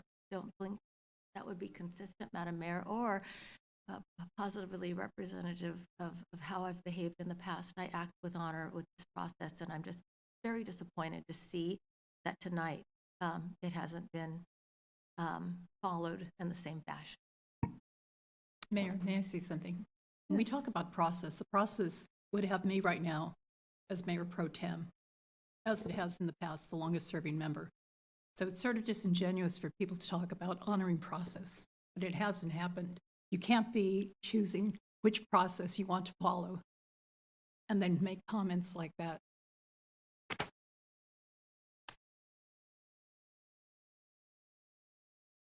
All right. I would make a motion to go back to the drawing board and follow a process that's in a democratic fashion where the members of this board choose according to representation in the city and honoring that process, which I think we got somewhat. We did act in that fashion, but also honor the votes that are on this council for the rest of the members. Mayor, I say, I'm going to counter that with that we should follow the rule of law. And it's right here in the Code of Municipal Ordinances that we have. It's not a promotion. This is the law, and this is what we should be following, where you make the appointments. Bottom line, that's what happens. As an attorney and taking counsel from our city attorney, I would say that my fellow council member is mistaken as to the process. So I would just defer to my motion, which is on the table, and ask for a second. Then, maybe we need to get another legal opinion then, because this is the rule of law and this is what we should be following. If our city attorney says yes, I will second the motion. So Are if you have, are you looking for input from me? I'd be happy to offer. I mean, if I'm about to do something illegal, yes, sir. I would like you to chime in. Well, first of all, as a matter of process, I'm not entirely sure what that motion would do. It's a bit vague in terms of what exactly the outcome of that motion would be. But there is no changing the fact that state law says elected mayor makes appointments subject to approval by the council. That is the process. There is no, I don't want to get into an argument over semantics, but that is the democratic process that was established by state law. And when the voters decided to have an elected mayor, that's the process. It is unfortunate that it can lead to a situation where there may be a bit of an impasse in that the mayor makes recommendations on appointments. A majority of the council is not comfortable with those recommendations and votes them down. When that happens, we are where we are right now. The current commission members remain in office until they are. You have options that you can explore. You could talk about an ad hoc committee to work on a list and then present that to the mayor. The mayor might be part of that ad hoc committee, but then outcome would be a list presented to the council at an upcoming meeting. There are other ways you can approach it, but the process set out.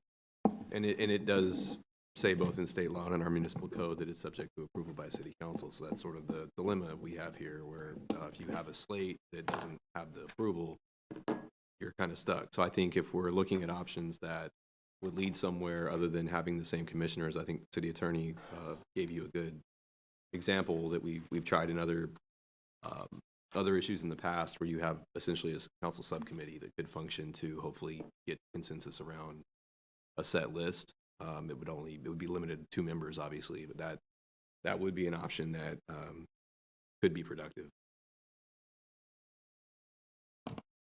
Well, I'm happy to remove the motion. my hope was that we would engage in a democratic process, because that's how it was placed in the past, at least last year. And we've been all asked for input. And quite frankly, I figured that as our elected members of this community, that would be honored and not undermined. Clearly, the council has decided that the recommendations put forth are not approved, and we move forth. And you had suggested making recommendations in any of the commissions that we can take into consideration? I think she removed her motion, and therefore I removed my second. Okay. Do we want to consider a subcommittee? How does the council feel about a subcommittee? Do you think we can get consensus through a subcommittee?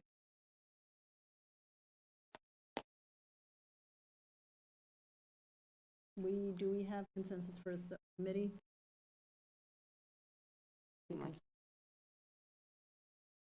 All right.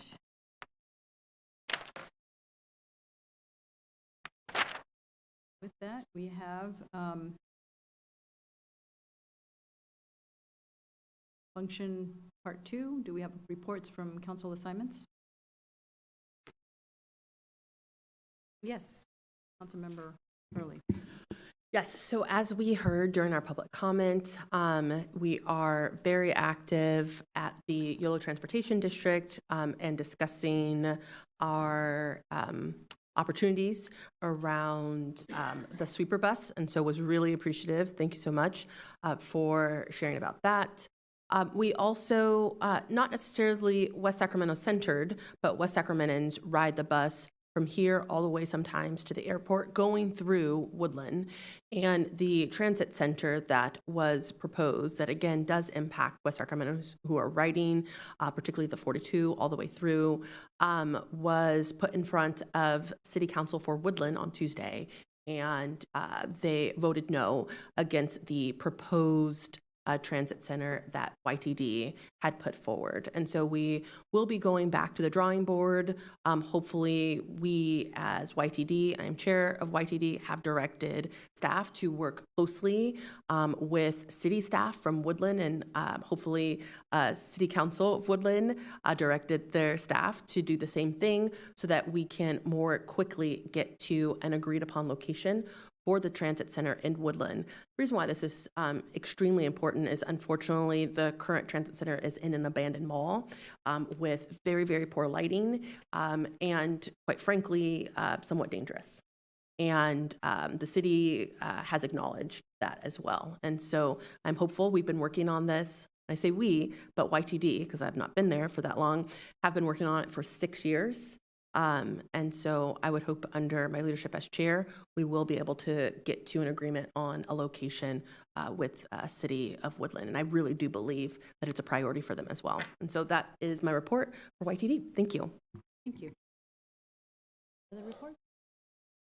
Yolo County Animal JPA. That meeting was very interesting. The presentation was to transition it from a planning to an operational JPA. And that process, concluded with having a report back from Community Services Division to the JPA on the gaps and liability. If, for example, for the services for the costs, because the costs would be shared among the cities and the county if we transitioned it to an operational strategy where it would be, I think, Councilmember Sopizio Hole, YOLO Habitat does have, Conservancy has that engagement where there's an administrator and everybody under that JPA. And it's a big leap.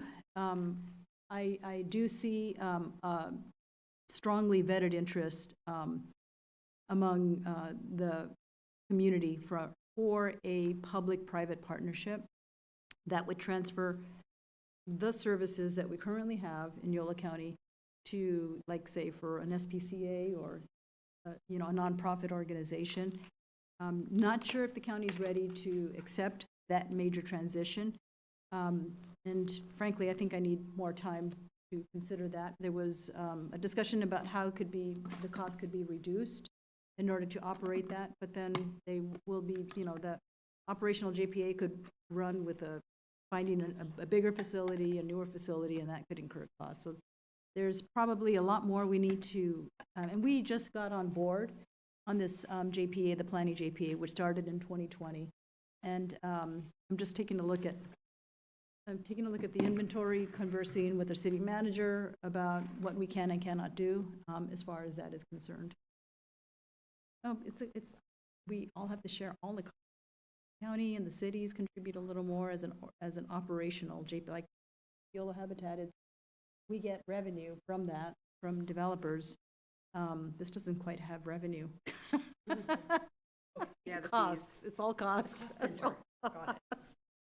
I mean, as a nonprofit, you could do fundraising and things like that. I mean, that would be the workload. People love animals, I'm just saying. All right. Council calendar? Good evening. Just a reminder, next Friday is the PD's annual award ceremony at Spring Hill Suites at 5:30. And then Saturday morning is the PD's open house from 10 a.m. at the PD. Thank you. And city manager report? No report, thank you. City attorney report? Nothing to report. Staff direction from city council members? Okay. And I don't think there are any future agenda item requests by council. I know I did request proclamation, but I don't see it here in the agenda for March for Miles Preschool for their 20th anniversary. For a council proclamation, or was that for a mayoral As a proclamation? council proclamation. Okay, we can, For Miles Preschool, was it commemorating a specific? 20th anniversary. Okay, but just in the month of March? Yeah. Because what we can do is we can put it on the future agenda list for March 5th, and it could go on the March 19th meeting. Okay, that's fine. So we'll add it then. We have one other one, I believe, too, from a different. Okay. From, Yes. they'll see both those on the March. On March 31st, can I have a resolution and that annually? I'm sorry? Cesar Chavez, 30. We have a list, I believe that's on our standard list for Young woman proclamations. who was here about the nutrition. I think also. Well, I think the direction from the mayor was to provide the information to the city clerk, and then we can look at the request that way. For that one, yeah. Yeah, I mean, if it's not done at council, we have the option to do a mayoral proclamation, so we'll just have to decide or determine what the If you want to request do a council, was. I think we can put that in the March first meeting. I mean, I don't know what date she was looking for, but. Right, but that, again, that would have to be done through the typical process of Right. requesting the item. So, but I know we have a couple, including the one you mentioned, we'll put that on the March 5th meeting as a future item, and then you'll have those two items on the March 19th, if there's consensus for them both. And Justine's helping to prepare that. Mr. City Manager, I don't know that I sent a message over, but I wanted to make a recommendation that we either have a mayor or a council proclamation for Joyce Nazabal, who does our town planner each year. She is contributing hours to making sure that we receive coupons and information for our community. And I know that other jurisdictions have put forth proclamations to honor her. I know that would make, she has such an impact on our community. I definitely will put that forth. Yeah, so again, just to reiterate the process for everyone, and I know there are times where we don't you catch send it quite in something out? time, but send what you do is you send me an email, ideally copy Doug as well, our deputy city manager, and please provide as much content as possible. Oftentimes these are requests made from other organizations that want us to do a resolution, so it's extremely helpful to have as much information from those organizations as possible, sample resolutions, other things. Ultimately, we do a staff report, or in the case of a mayor proclamation, it's a little more simple. But we put the request on the next agenda, get consensus from the council that yes, you'd like to see it on a future agenda, and then we look for whatever the soonest council meeting we can do to bring the item forward. So just to remind everyone, that's the process for those requests. Thanks. With that, I'll accept a motion to adjourn. Early seconds. All right, Councilmember Alcala moved and Councilmember Early seconded. Madam Clerk, please call the roll. Councilmember Alcala? Aye. Councilmember Early? Aye. Councilmember Roscoe? Aye. Mayor Pro Tem Sulpicio Hull? Aye. Mayor Guerrero? All right, we are now adjourned. Thank you so much.